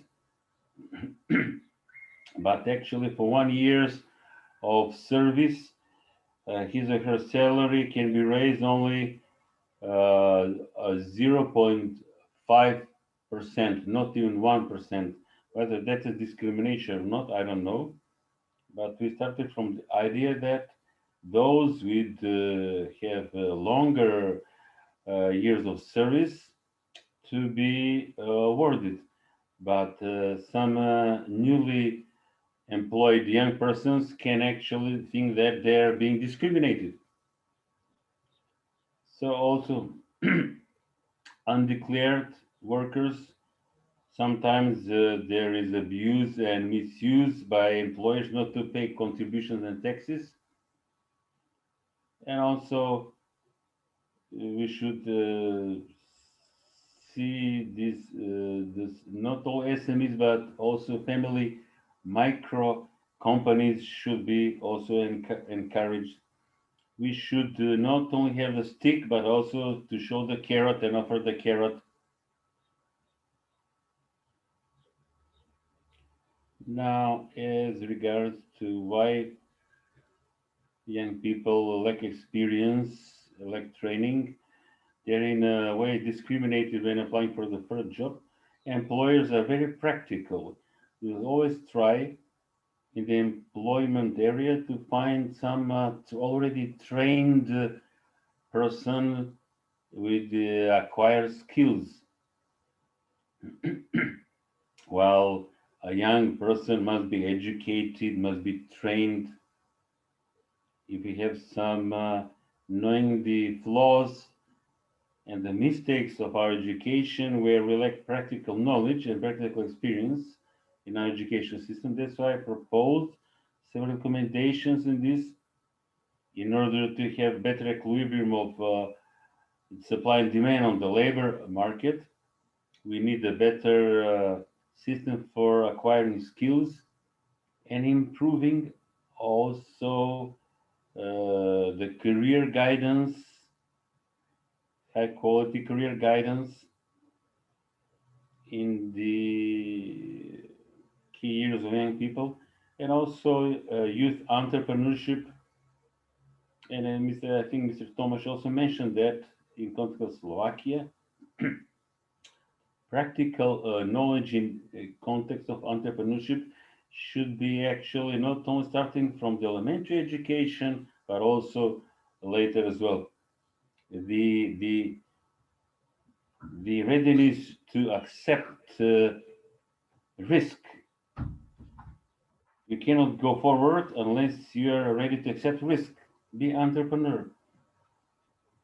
So this we're talking about innovative jobs. When we're talking about innovation, we're talking about some kind of widely applied in basic sciences like math and physics. Even somebody playing on his or her mobile phone, that can be also innovative. But some small innovations developing youth creativity can help us. And I think that should be one of our guiding ideas in the future. Thank you very much. Thank you very much, Mr. Dimitrov. We heard the opinion of the Employers Association president about the structure of jobs, to pay attention to the career guidance, and also better informing of young people, greater innovation and creative jobs, less discrimination at job. Now, according to what I can see for discussion, we have Makedonka Radulic. Please take the floor. Also, let's hear the academic opinion. Thank you very much. Hearing, I'd like to pay attention to another part of the story, which is important in the greater wider picture of youth at the labor market. I agree with the previous presenters that definitely it is a challenge to young people to find the desirable job and to retain that job for a longer period of time. And also the very fact the economic situation in the state has huge impact on such a dire situation. But the very reasons also should be searched in the trace of education of youth people, of their improper education in another moment that is mentioned very little, the lack of interest and lack of interest and impatience of young people. Many of the young people are characterized by being very lazy and disinterested.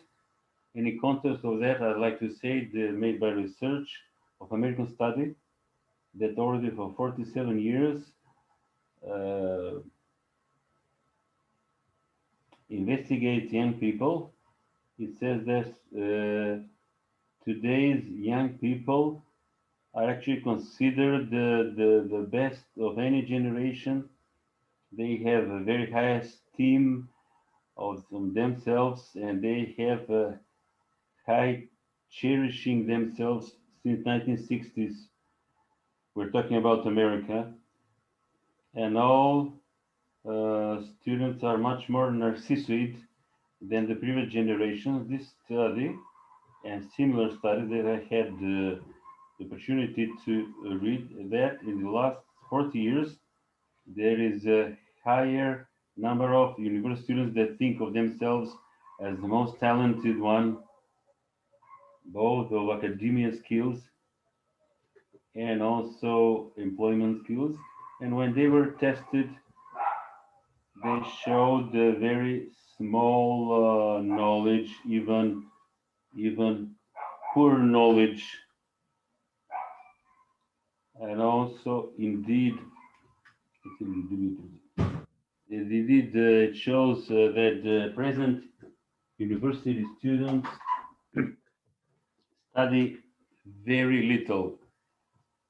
Only small number of them study 6 hours a day or more. So it shows that young people today are working and studying less when compared to previous generations, but they have very high expectations of themselves. They like to have immediately to get rich by overnight.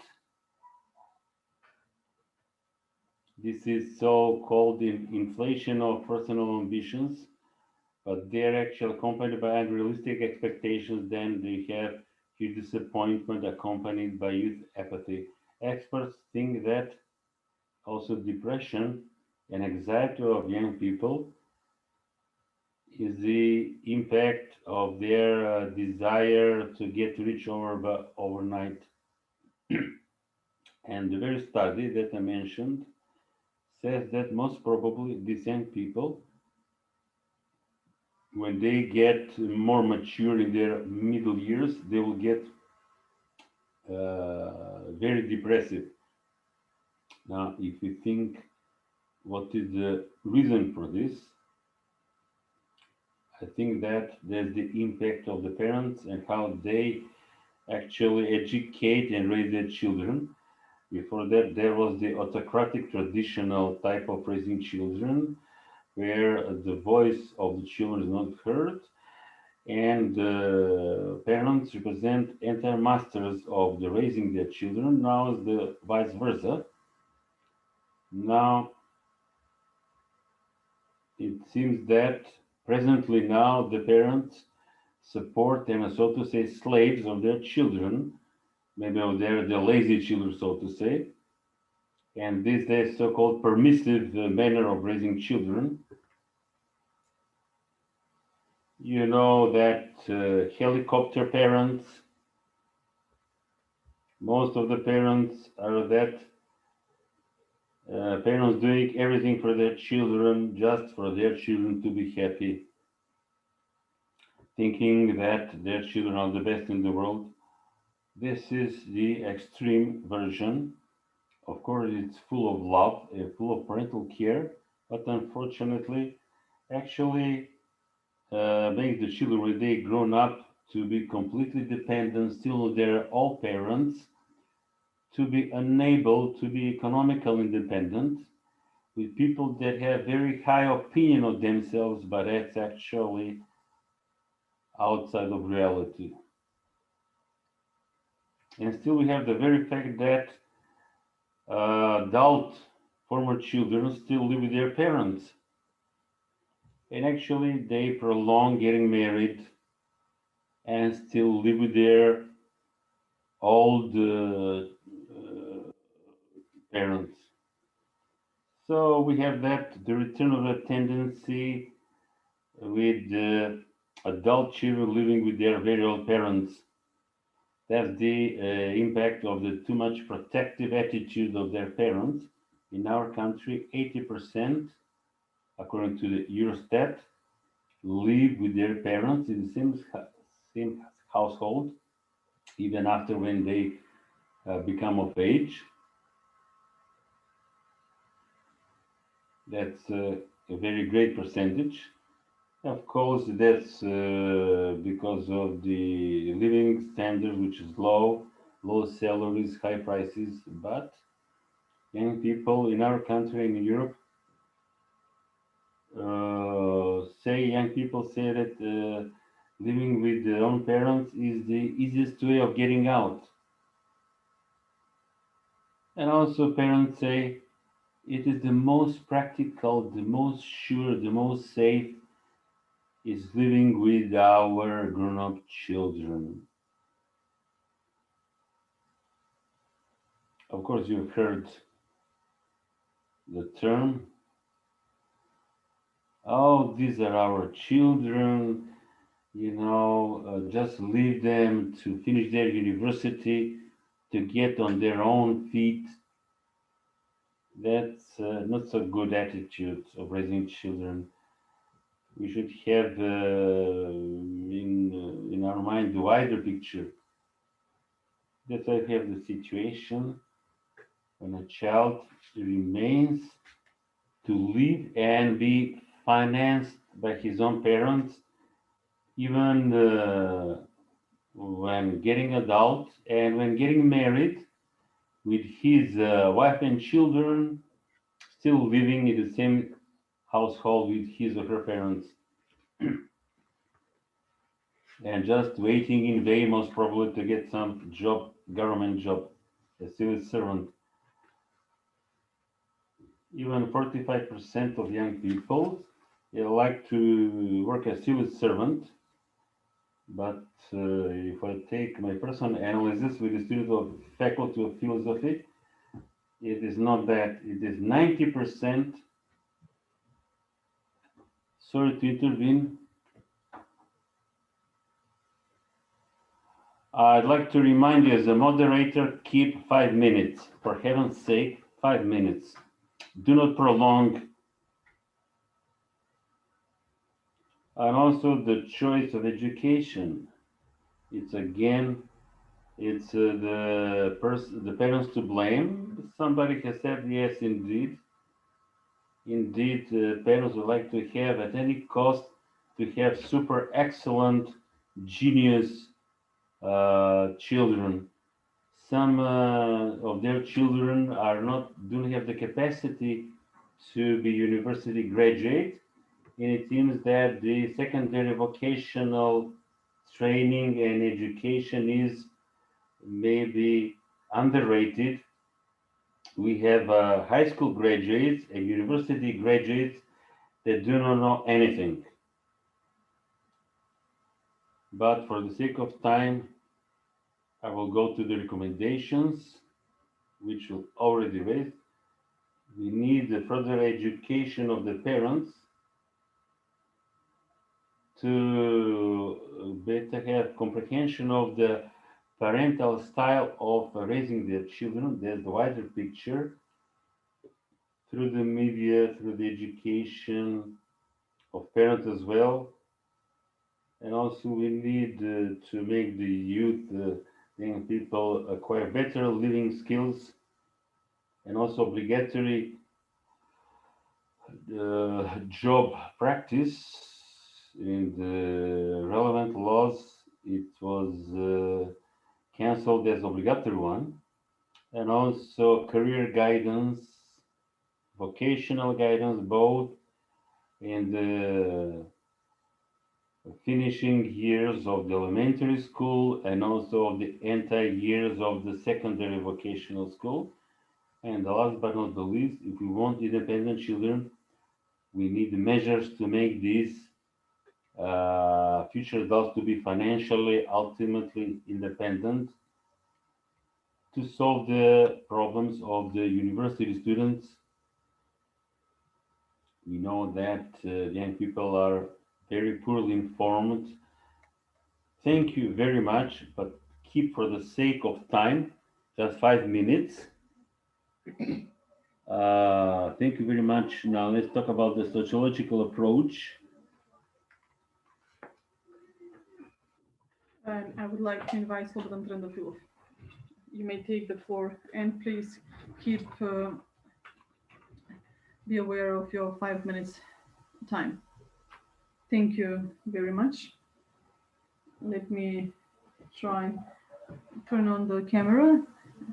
Good day to everybody. Thank you for the opportunity to share the employees' perspective and their problems, especially young people.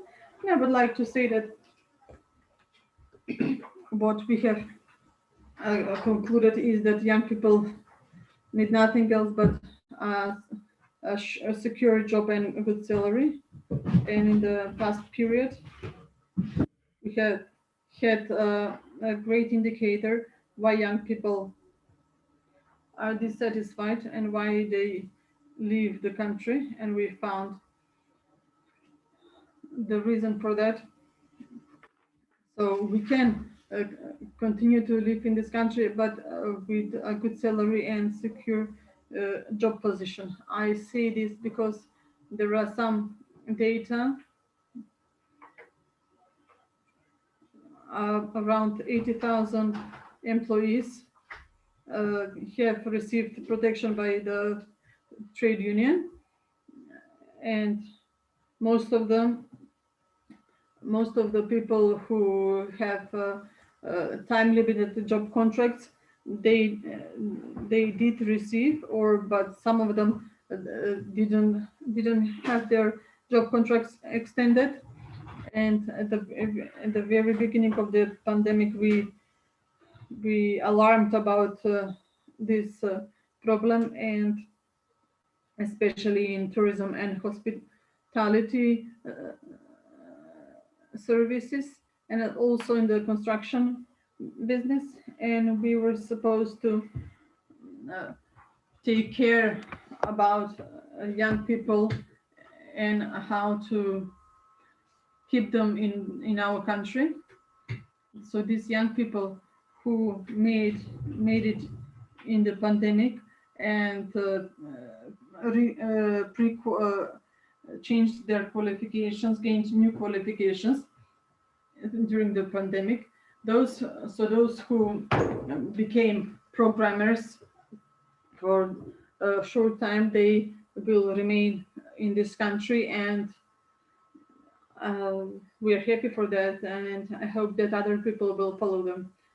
The young people's problem is in general that they are underestimated, underpaid, and very often we hear that we have an unqualified labor force. So we need better training of young people, and this shows that when young people have problems and we are unemployed, they are very quick, they are very fast, and in 3 months they can find a new job, a very well new job. We as a state do not offer anything to young people.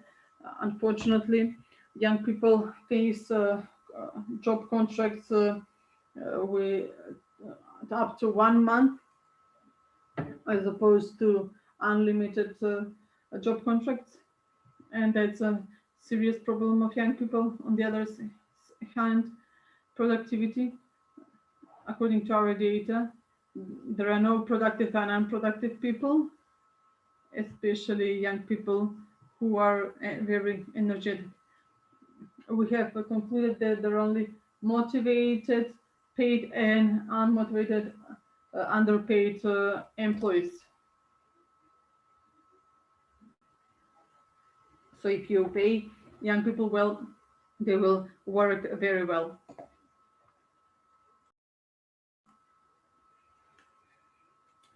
And in the we as the Federation of Trade Unions think that as a conclusion of today's session that we should focus on recommendations to the to the authorities for employers to improve their approach to young people. Otherwise, we will go back to the pre-pandemic period when there was no labor force, when employers offered double higher salaries just to attract new employees.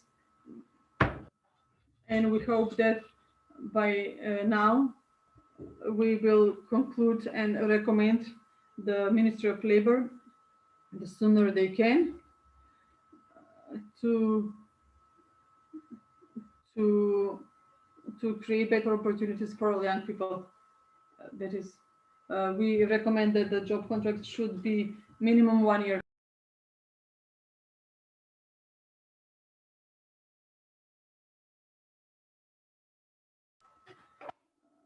Thank you, Mr. Slobodan. Thank you for your recommendation. To the ministry in terms of the definite time contracts, job contracts, and I can see now that Professor Kostadin-Minovsky asks, Gavrila, I'm Jovan Pejkovsky.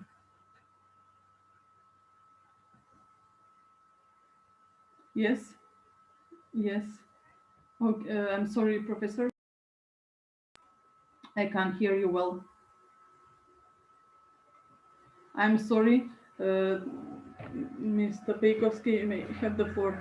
Can you hear me? Yes? We can't hear you very well. I can't hear you very well either.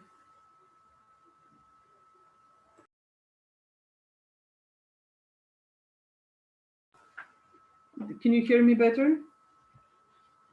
I will open a different discussion from another aspect. Young people and salaries. My colleague Antonella started this.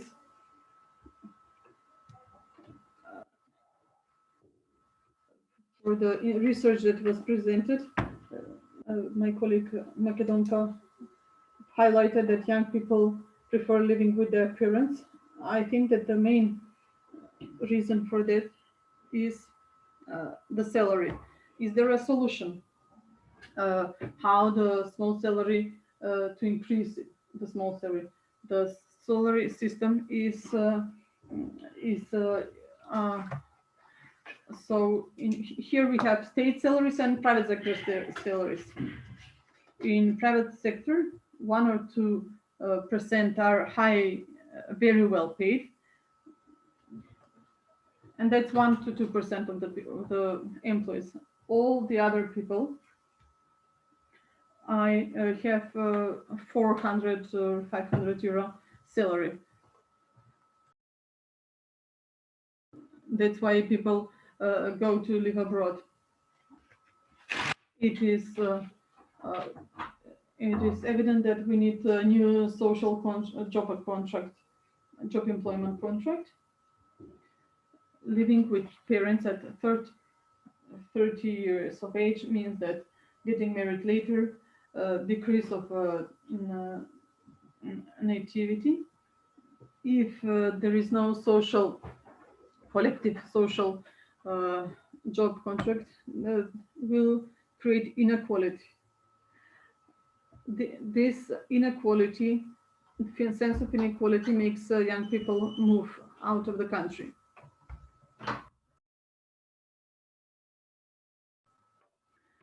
And we have all agreed that realistically, we as economists see salaries are connected to productivity, which is very low, and the structure of economy is very low. Is there a solution? Yes, there is. The change in these sectors, higher connectivity. The state has to create mechanisms for better employment structures and to attract those who have moved out of the country to come back. We want there should be benefits for young people, benefits, encouragement for self-employment, job creation, and entrepreneurship. So social connection and responsibility in creation of new opportunities for young people should be increased. The social connection, all subjects, all entities should create opportunities so that generations that next generations will have a chance to be encouraged to live in this country. Thank you very much. Thank you, Professor. Mechanisms with better opportunities, social security and responsibility in order to, and new social contract. All salaries should be increased. Thank you, Professor. I would like to invite Lazar Joevski and then Professor Antonella.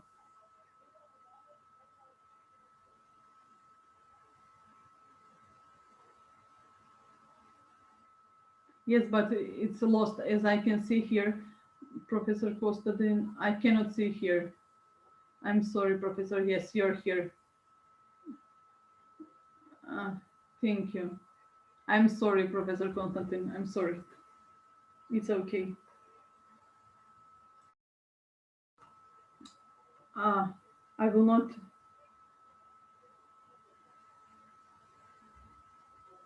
We can't hear you very well. No, can you hear me better now? Not well. We can't hear you well. Just a second.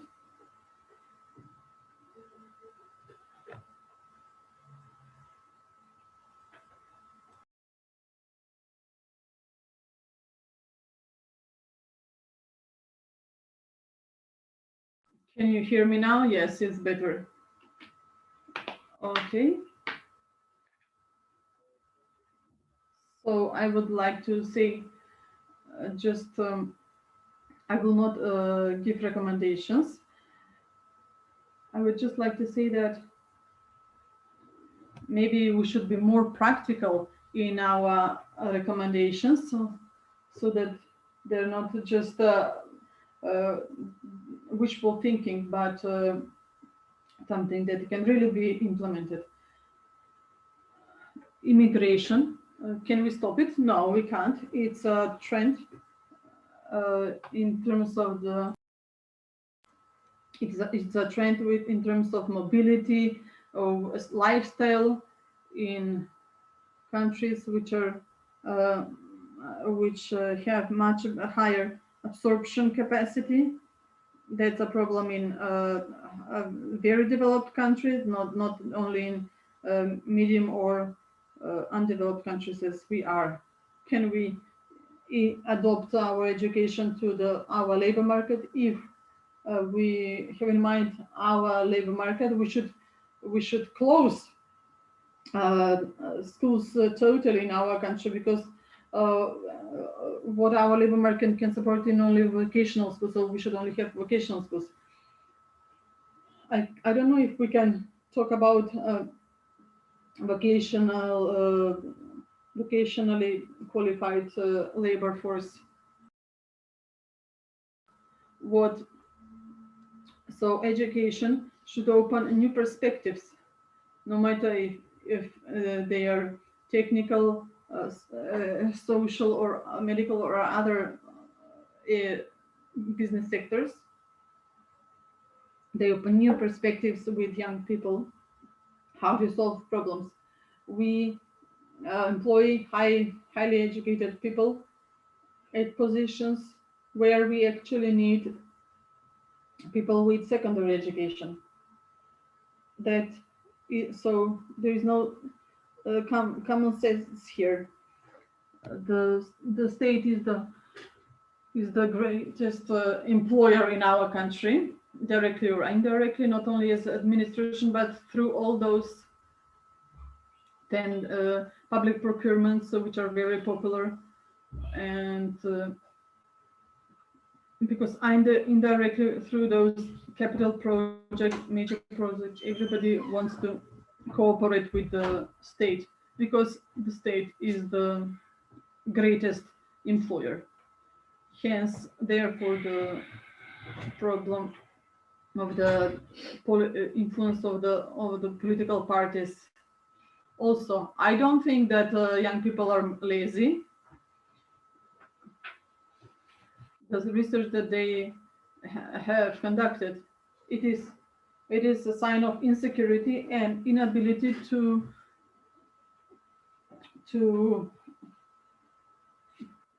when you are targeted by marketing companies.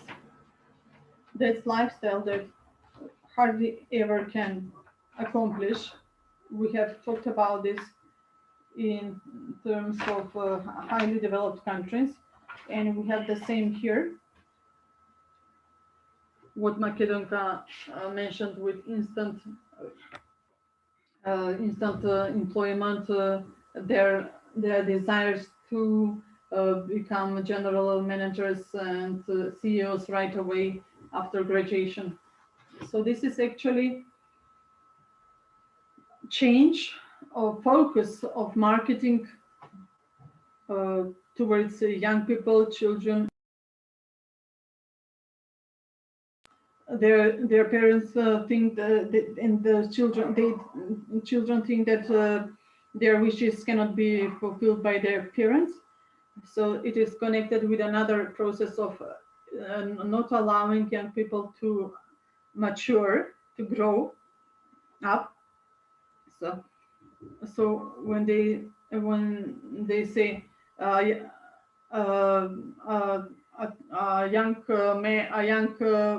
young boy of 35, a young person, in the news, when they mention somebody who's 35 years old, they say a young boy.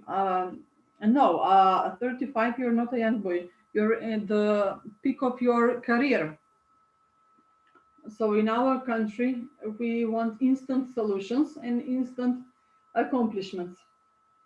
We are witnesses of this instant educational curriculum, state curriculum, and somebody has decided once that the curriculum is they want it to be, no matter what the negative consequences are. All this that we have experienced now is a consequence of previous educational reforms, which do not create work ethics for children, do not improve children's focus, because that's it. We know our students also have only 30-minute attention span. So this type of education follows also impatience with work duties, too frequent change of jobs and businesses. On the internet platforms also, there is no long attention span and focus. They change issues. The young people are online all the time, but they are not online where at the right place online. They are just even so. Going online for people is now substitute for going for coffee. It's not for anything else. And gossip. So there is attention distraction from what they use internet and social media in a totally different direction from what we expect for young generations. So we will put this in function of advantage to young people. What every profession, it doesn't mean that when you graduate from university, that's it, you have finished learning. Every profession asks for continuous training and career trainings. So the perception, yes, I will finish of university, I will graduate from university and that's it. No, you should continuously train and learn new skills and be competitive at the labor market.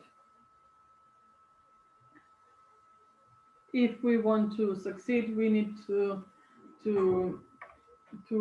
be aware of all the new trends in our profession, and that's how we'll be able to address the needs of our job.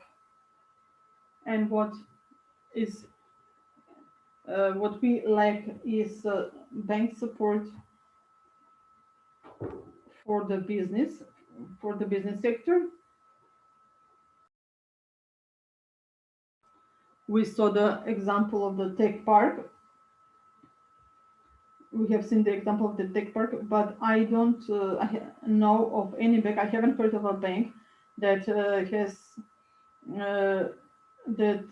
young people have presented a project to a bank and that the bank has supported youth project banks.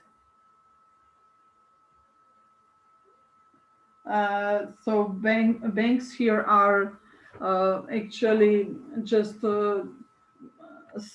people who collect other people's money. So we need a different system.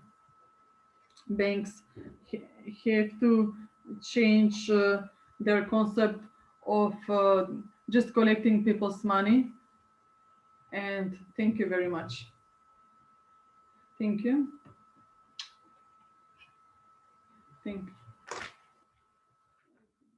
Professor Antonella. Thank you very much for, I will try, I would like to say there is something which is called Protestant ethics and the spirit of capitalism. There is something called the post-industrial society directed at artificial intelligence, but there is something as key moment, which is even more traumatic and is that is the problem of anomy. That means search for, that is a lack of criteria to create criteria and the conflict between values and reforms, where opportunism comes from. So that's not just being lazy. That's a reaction, as my colleague said, a type of anxiety and fear for your personal existence, and effort to create opportunities for self-realization and self-accomplishment. It's a new type of family and domestic organization. Young people need to feel as part of the innovative society, and society which changes the structures. Young people from internet learn how people live in the United States, how people live in China, in Korea, in Russia, and Slovakia, and France, in Brazil.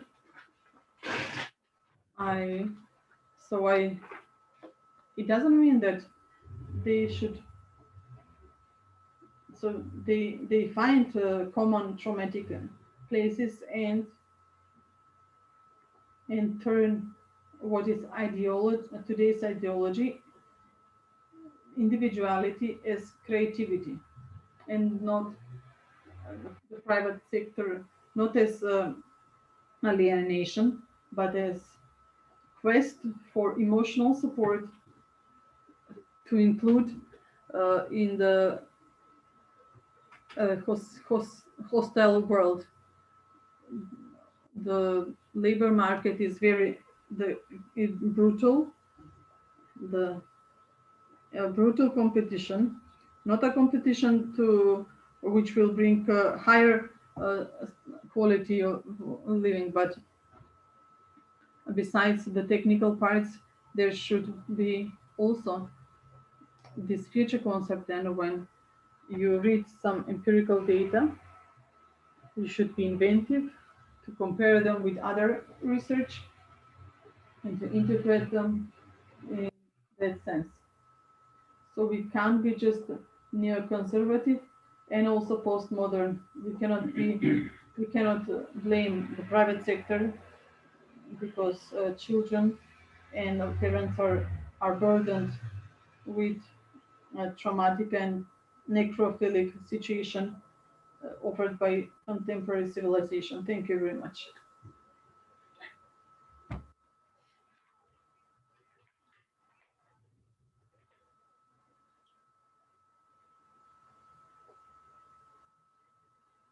Thank you very much for the opportunity to get involved. I am listening very patiently. And indeed, I'm not as impatient as quoted as other people are. I'll use my 5 minutes to get 3 points, what I've heard thus far. I'm inspired to think. You gave me affirmation and confirmation of my opinions, and also to confirm my scientific and opinions. First, we have, so to say, we have the challenges with people with their unemployment, both how they are unemployed and the structure of the unemployed. But I'd like to point out the phenomenon that young people are mostly involved in the informal economy, which is around 30%. The international, according to international organizations, even they very questioned that young people are so much unemployed. Yeah, indeed, they're so much active on the labor market, but in the informal gray economic sector. But it's a huge problem that we have to face with. The second one is the discrimination on the job.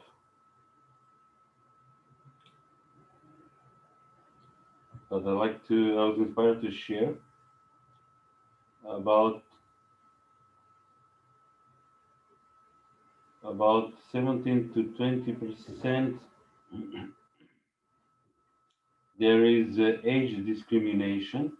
That's a lower point of discrimination. There's also political discrimination when finding a job or a job. So age-based discrimination is not one of the biggest points, but it's still something to address. Discrimination that we face is in context of employment, in context of salaries, which was discussed here, and also promotion at the job in context of young people. And the third moment is the demographic disbalance, that is the immigration exodus of young people as presented by various research.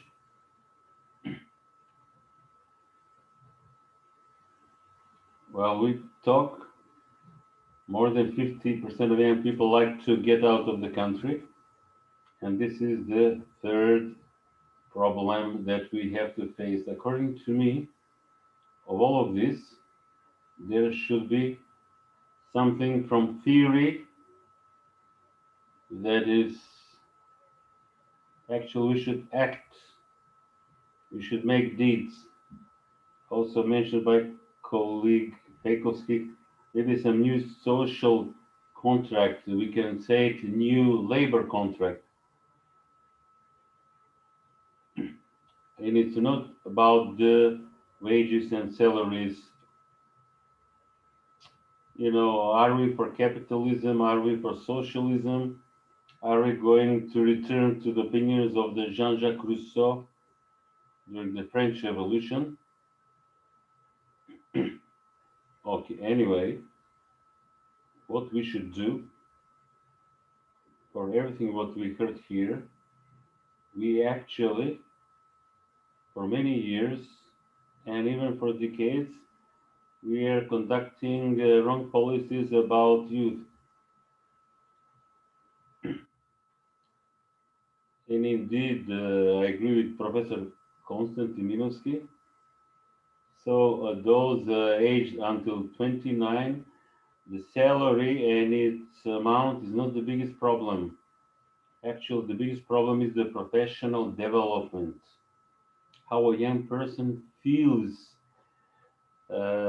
himself or herself at the place of work. We ignored this for decades.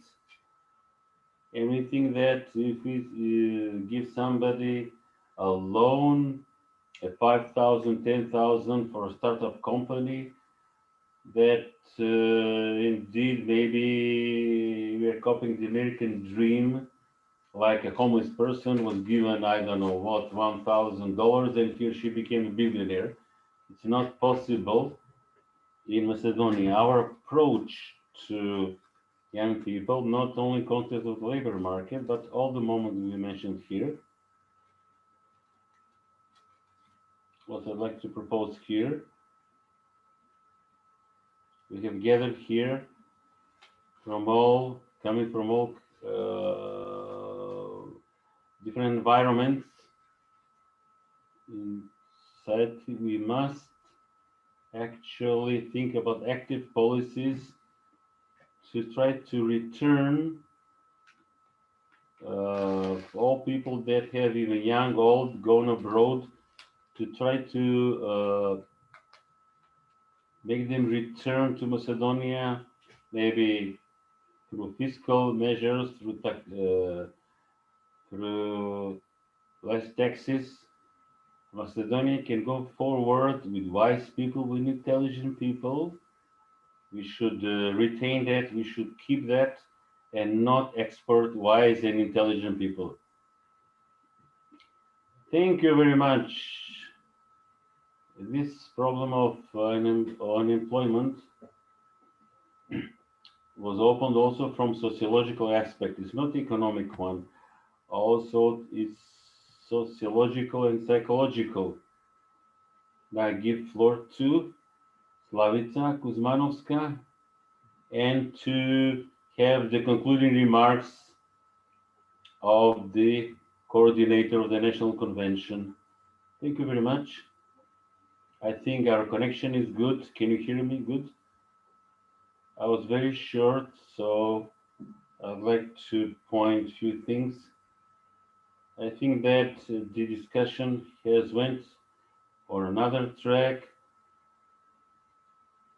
Some people have pointed out that young people are always on the internet. It's part to include, but let me return something backward. Indeed, during the pandemic here, when high school pupils and elementary pupils had to attend the classes through their computer, laptop, and their Wi-Fi bandwidth. Some of them couldn't afford that and had to follow through their smartphone. So not all families could afford that. Indeed, if you have one family that has a first grader cannot afford to buy a laptop. Even worse worse is when you have a high school freshman that cannot attend classes because his parents cannot afford to buy a decent laptop. So it's not like as it is shown on TV reality. So not all people have access to, let's say, TV sets. We have far away, very poor rural regions that cannot afford that.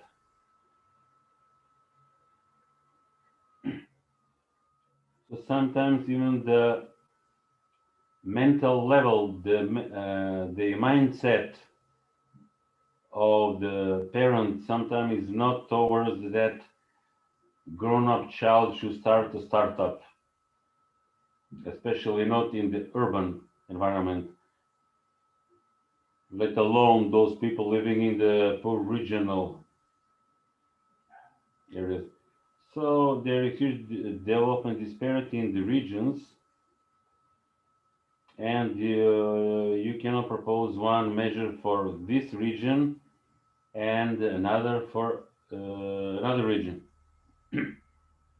Also, there is another migration from village, from the countryside to the city.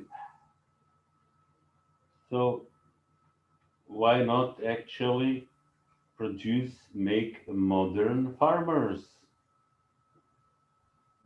that can be of benefit to the agriculture and the entire state?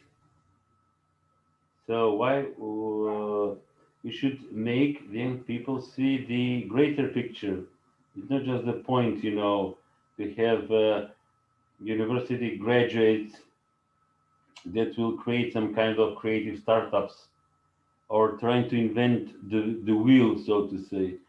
Let's make best use of our traditional activities, traditional areas like farming,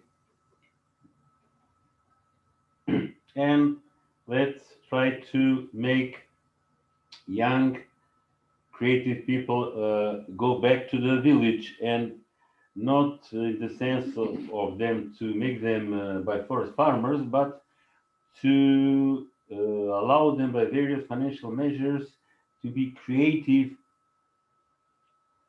while they live in the countryside.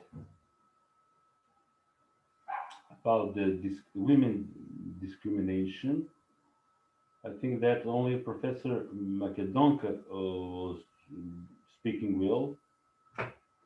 We need actually to note such double-based discrimination, not only that somebody is a woman, but also a young person until the age of 29. So he or she, when looking for a job, is facing double discrimination.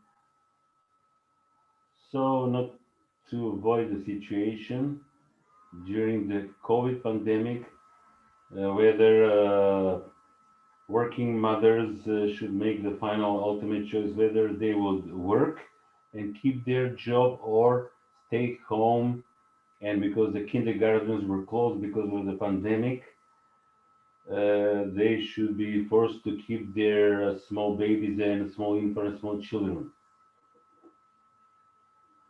Thank you very much, Slavica. Madam Professor Vileva, take the floor. Thank you very much for your exhaustive presentations.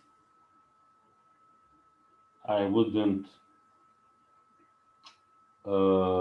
make the concluding remarks with which already mentioned. I said at the very beginning, I believe that the discussion will take this track. We're going to have intergeneration and intra-generation dialogue.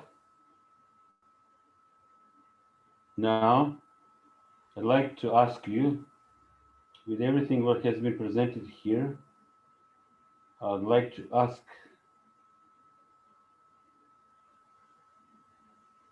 Ivana from Slovakia, how do you see all these things? Do you have any conclusion listening all this discussion and debate? Would you like to add something? We're talking more than 3.5 hours. I have a question also to Gogo, to Mr. Gogo, about we saw a huge problem is the very manner of communication with youth and how youth is integrated into local municipal communities. The research we made during the National Convention, which was presented by Slavica, showed that it is typical there is a weak activity of municipalities of advertising of opportunities for young people. How do you have it within your project? How would you act within local communities? That's one question. To be very specific, your presentation was very good. We know that entrepreneurship and development and career guidance in this sector is very important for our country. However, we should make it much more concrete. And also, Dimitar had good ideas about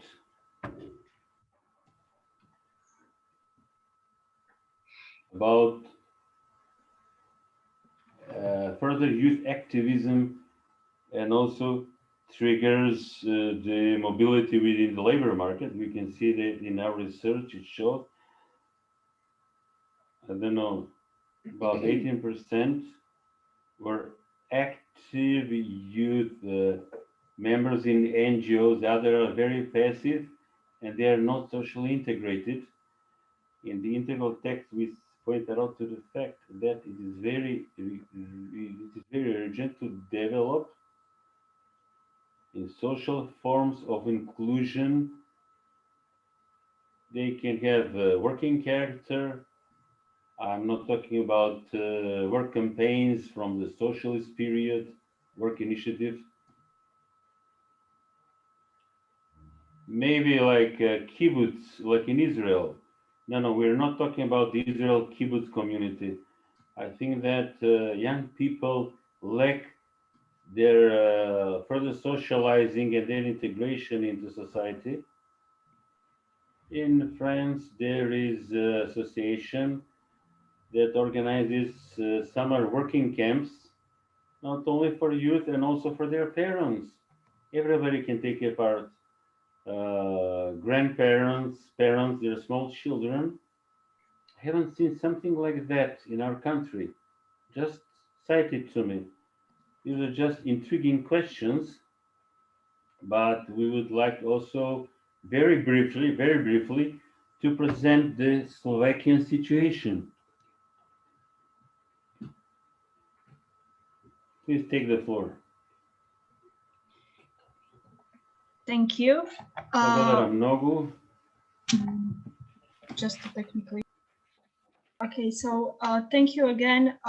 Much has been said, and it was really good to listen to so many approaches to this big problem and it's also great to have so many experts to look into the issue and how to solve it from different perspectives.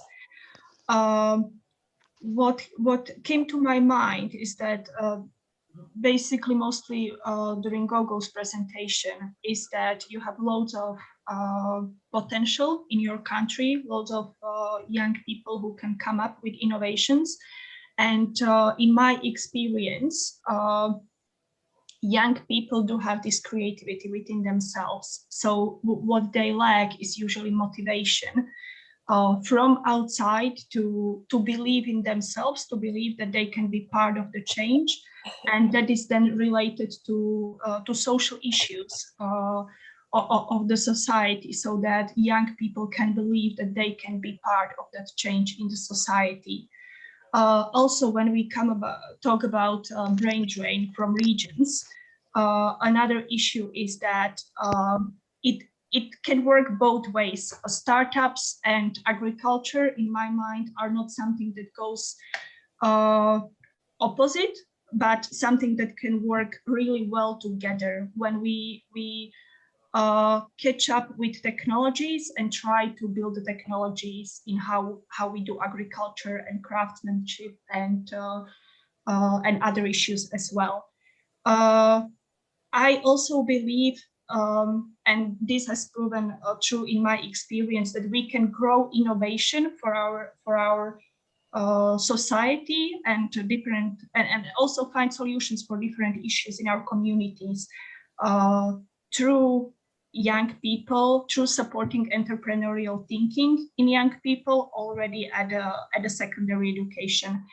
And I would like to refer once again to this framework of practice companies, because many of you also mentioned that employers often require young people to already have experience after graduating. And this is something that Practice Enterprise provide, because even a graduate who have come from secondary school with Practice Enterprise framework can already say, okay, I haven't had formal employment yet, but this is the training company Practice Enterprise that I worked with. This is the position I had. This is the experience I got. This is the product I developed. So this is helpful, and I will send you my presentation later. There is also an organization that coordinates Practice Enterprise Network. I looked into it that Serbia, Montenegro, or Bulgaria are already members, so you can maybe look into it whether this would be something that would be useful to integrate at secondary school education. And just one more point, when we talked about universities and secondary schools, research also shows that if you want to develop habits or a way of thinking in young people that they don't basically get from their families, it's easier to do it latest at secondary school education, when you still educate the young person instead of university where you cultivate rather than educate. It shows that it's a little bit more difficult to change the thinking of students at universities. Thank you very much once again, and I welcome any questions now or anytime after the presentation.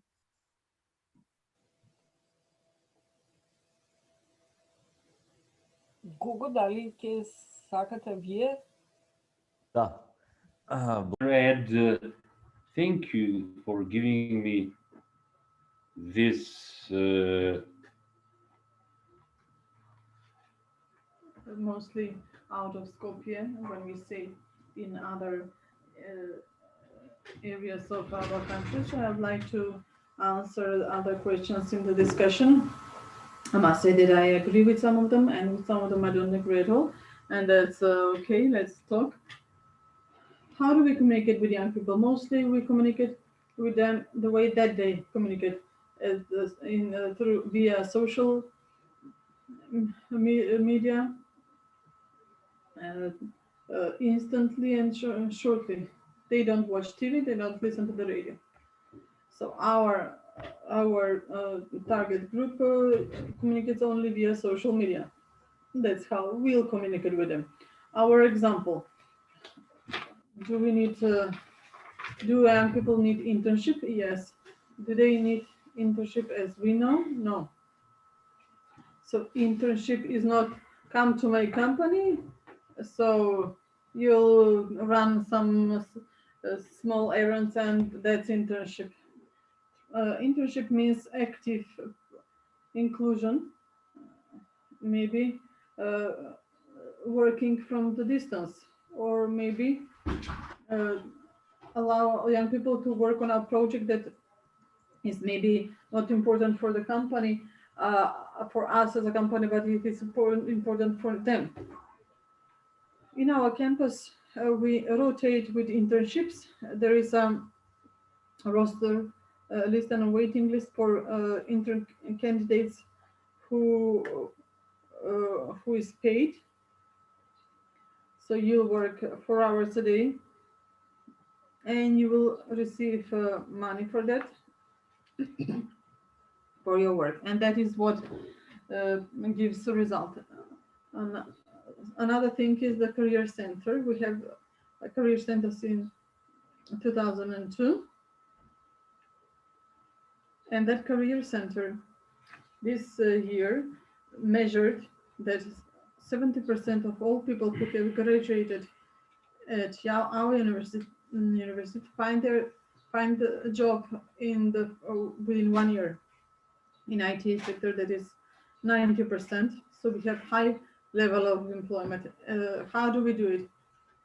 What Ivana mentioned, we don't go so much, don't focus on education, but focus on providing skills for young people to find their passion and get paid for that. So not whether the question, not, so we don't focus on what the state offers, like job accelerators, job creation, but we give them skills how to find their job.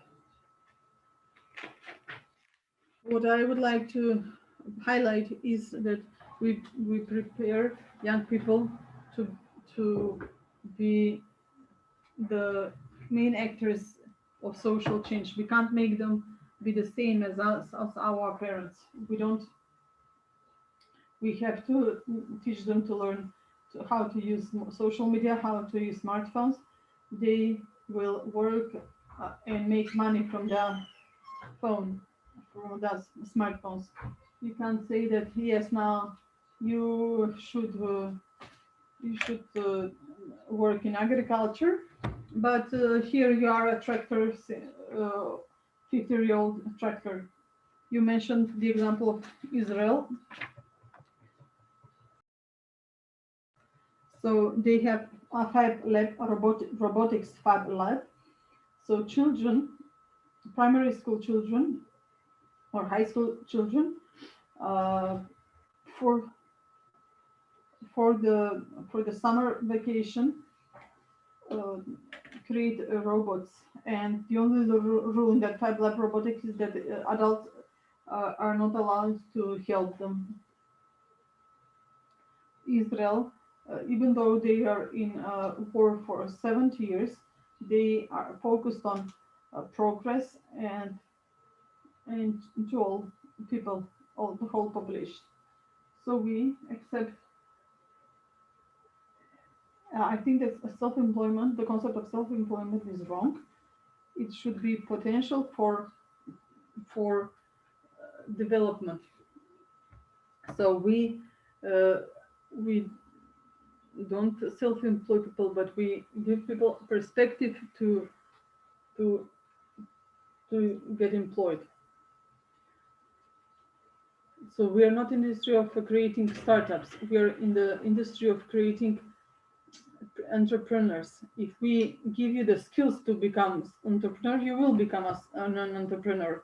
Maybe not now, maybe later, but you will. So we give you the skills to become successfully, technologically successful entrepreneur, because only innovation, creativity, and entrepreneurship create results. What I would like to highlight is I'm a member of the Startup Council of the Council for Innovation, and we have talked about the labor law. We have talked about the right to allow students to have a full-time job, about the remote work positions like work from home. So all these small steps will allow us to become a developed nation based on knowledge. That's what we need. Yes, salaries will rise, but we need to encourage salaries to rise quickly, fast, in all sectors, not only in IT sectors. What Professor Macedonka said, that the young people are narcissistic. Yes, that's true, but we should not look at it as a weakness, but it is a virtue. Let's see how can we calculate this. How can we what kind of tools young people need to become more progressive, innovative, and not focus on whether they are narcissistic or not, and not go back, not look backwards, but look forward. So, what skills and knowledge they need to to work. So today's concept of education is inadequate. I work at the university. I'm not a professor, but I work at the university. So if we continue with this system of education, we will not add any value to young people. In 4 years, they learn a very few skills. In all the industry in all areas changes very fast. So that's why there are platforms like academies, digital platforms where young people can acquire skills very fast. That's a problem not only in Macedonia, but everywhere in the world. So we will face this problem sooner than we think, that young people will not look at formal education as an added value. They will look at it as something that used to be something obligatory, but not anymore. I am open for questions and discussion. I think that Dimitar was supposed to add something. I can see that the Macedonka is raising her hand. No, no, no, no, no, no, I didn't. I asked a question. Okay. Makedonka and Slavica will have the floor. I would like to add something if there is enough time. Your story is a great example how it should be. You are one of the rare examples in our country, and you were lucky to work with great students. I don't know how many students you have. However, I guess they are the good ones. And the greater picture says that most of students are passive. Why? Because the research shows that, first of all, the research shows that a very small number of students are members of any associations. Only 20% of them have volunteered anywhere, and very small number of NIF have done any internship. And after withdrawing the non-obligatory internship, students do not do internship. And also, in terms of the session that we have organized, we invited many young people of all universities in the country, of youth organizations, and I can tell you that their interest to participate in today's session was very low.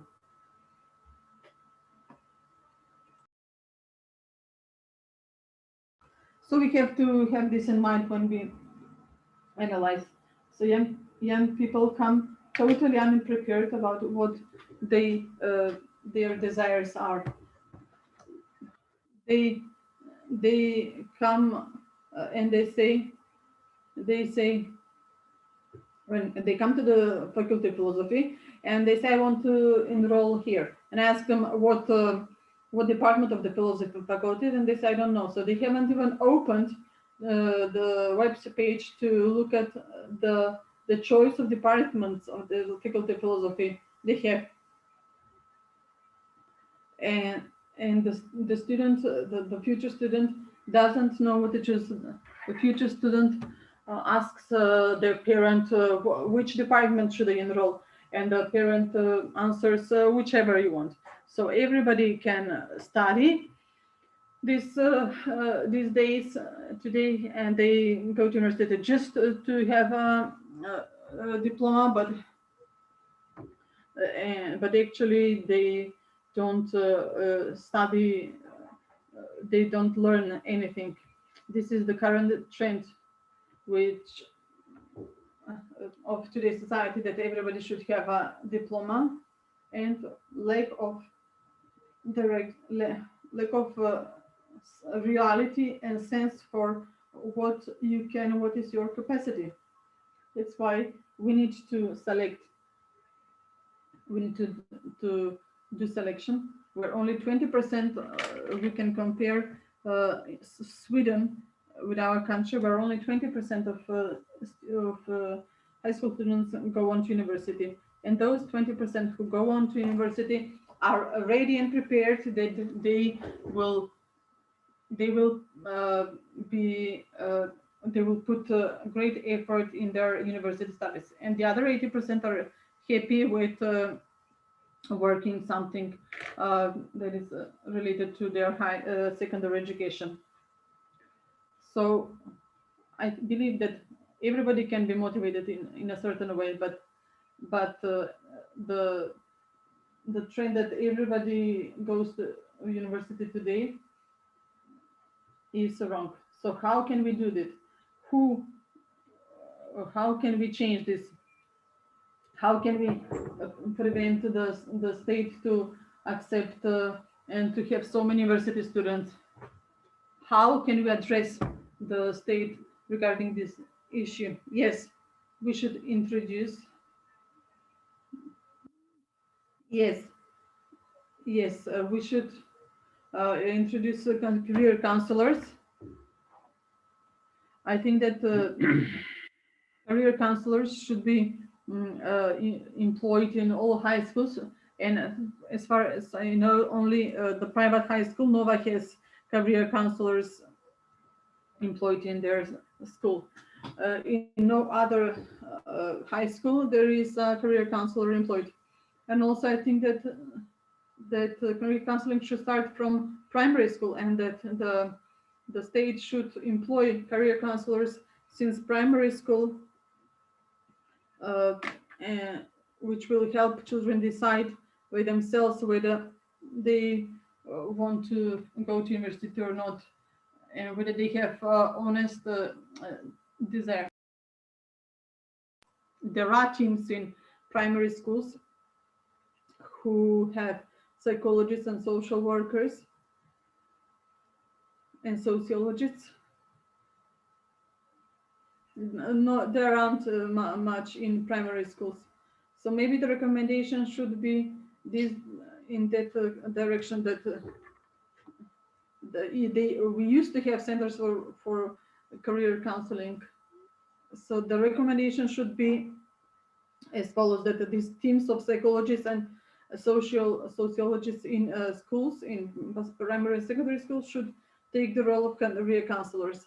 I would like to add here that how to make decision makers accept this. I think that they will accept this. I have talked to many prime ministers. I think that they don't have the political willpower to do this, because if you talk to a primary school student and as a career counselor, parents will oppose, because they will say, why my child, why not my child, why shouldn't my child go to a certain high school? So if a political party proposes this, the opposition will oppose this and to gain political points. So we need political consensus on this, and with political willpower. The higher education, every year we have weaker, lower and lower student quality of students. Ever since there has been hyperproduction of universities, we have there's the law of inflation, the main reaction for the new concept of education, because it's not based on any analysis why students have low results and low marks, but only because they need reforms. That is like if you that is like you conduct a research about if you turn on the heater, will there be hot water? Of course, yes. You don't need a research for that.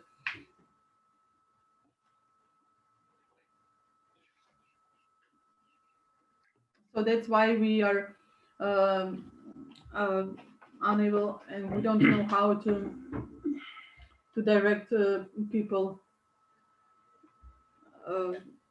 into the right path. I don't think that entrepreneurship is something you can learn. I think it's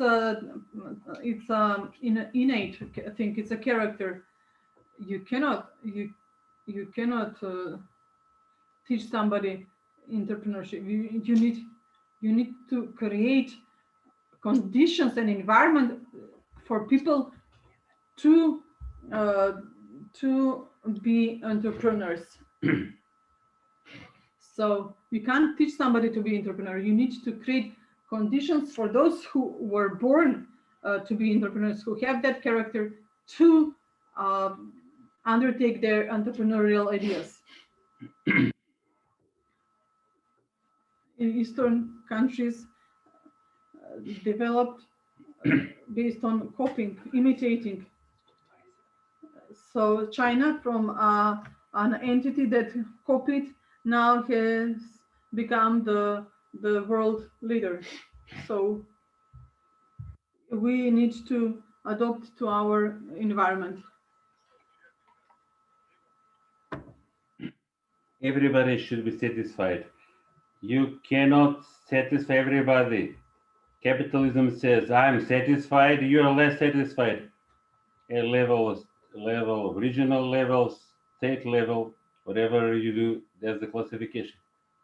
I have a question to Engel.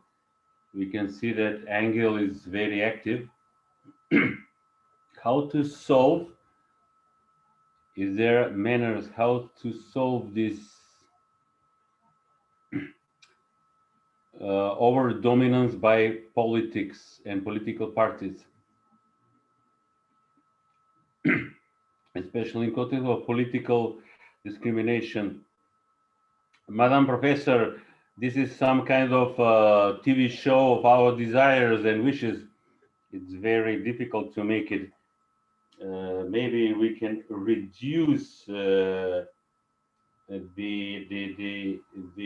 influence of major parties, like they have been like monsters penetrating all all parts in the country. We should change. We should change the election model. Maybe we need the proportional model with one election district, and maybe partly also to have the majority system returned back. It seems that our parliament is impotent to control the government. So indeed, we need definitely to change the election model that would articulate the independence of the MPs. Presently, it's nothing.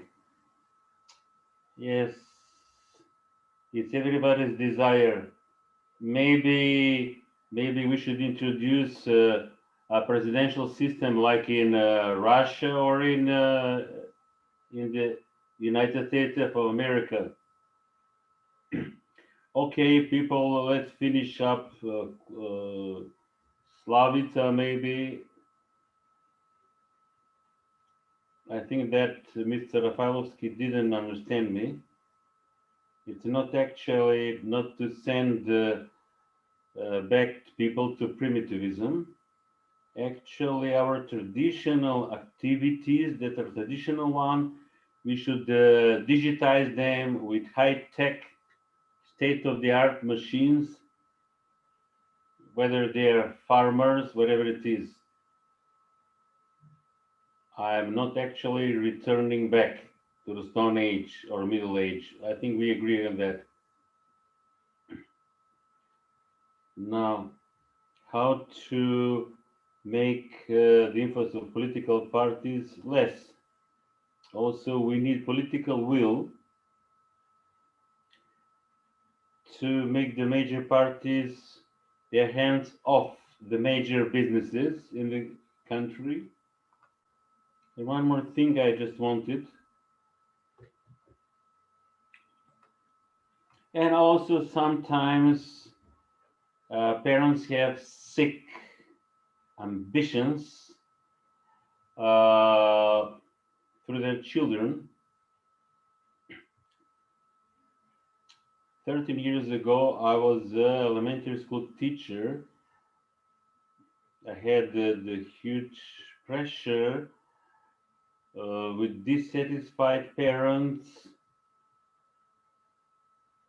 You know, can you just parents of a third grader, I'm putting them B's instead of A's in the English course, English classes, and there come highly vocal parents dissatisfied. I want my third grader son to be straight A student. How about that?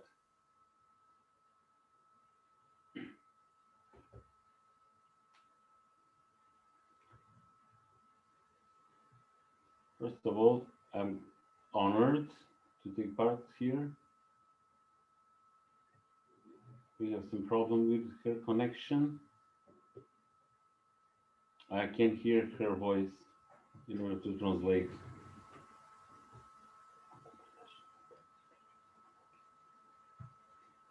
Би сакала на неколку места за неколку работи да се изјаснам. Причаток е тоа дека младите That young people had unrealistic expectation, I cannot fully agree. Indeed, young people are also very much aware and very conscious. I was very much aware that I wouldn't have high salaries and a top job. So actually, I was then a student of law student. So that means my entire postgraduate education wouldn't finish by my 25, 26. And of course, I'm going to continue living in the same household with my parents. And it raises a lot of questions about young people, how to get involved in the labor market, even during studies and after studies, and not to the detriment, as one of the previous presenters, I don't know his name, somebody mentioned here that indeed young people were very much satisfied with their internship, but let's be honest, a very small number of young people are fully aware and fully informed about the opportunities for their internship in business companies. So, and also there is youth involvement in parties.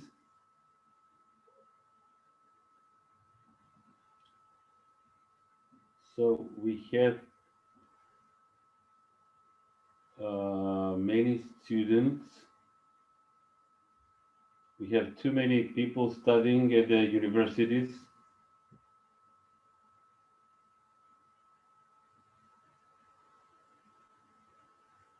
But there is enough room for ourselves to get involved out in the field to get that internship and the working practice in companies. Maybe the business sector has different expectations, and maybe the policy creators have different expectations. Actually, they are creating policy that do not help us, the young people. You cannot create jobs and working places for which actually the labor market doesn't want them to exist or to be filled. Also, the assistance is not just an assistant per se, just actually to make the younger people maybe disillusioned on the long term. So it's just not good to say, to generalize, young people are too lazy to get independent financially, that they would like to live until the end of their life with their parents or their grandparents. That's not true. So indeed, I'm paying for myself, for my own university education is very expensive, and it will be actually be much more expensive than, for example, if I would work for the next 5 or 6 years. The total amount of my future salaries, my present university education is more expensive. Okay, people, let's get to the concluding remarks to the very end. Can we get to the final moment?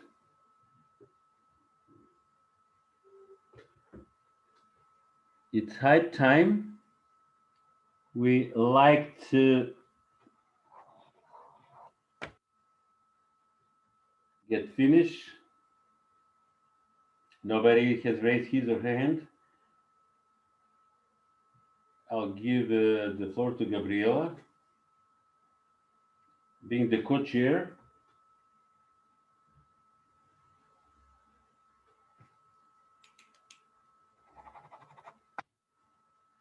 You'll make a resume, a summary of the nice debates. This area is very important and also very complex.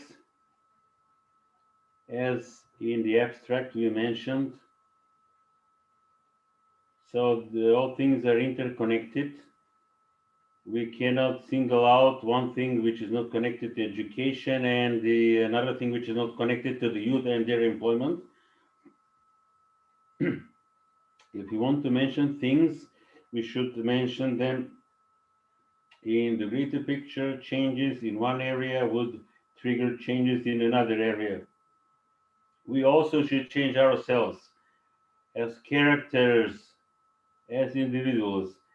Let's change first ourselves, then after that to ask others to change themselves.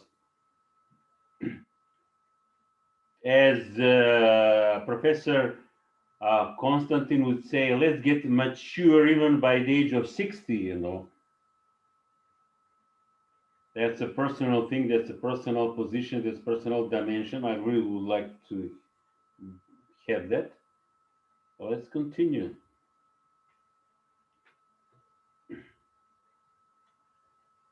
At this session, we open this intergeneration dialogue.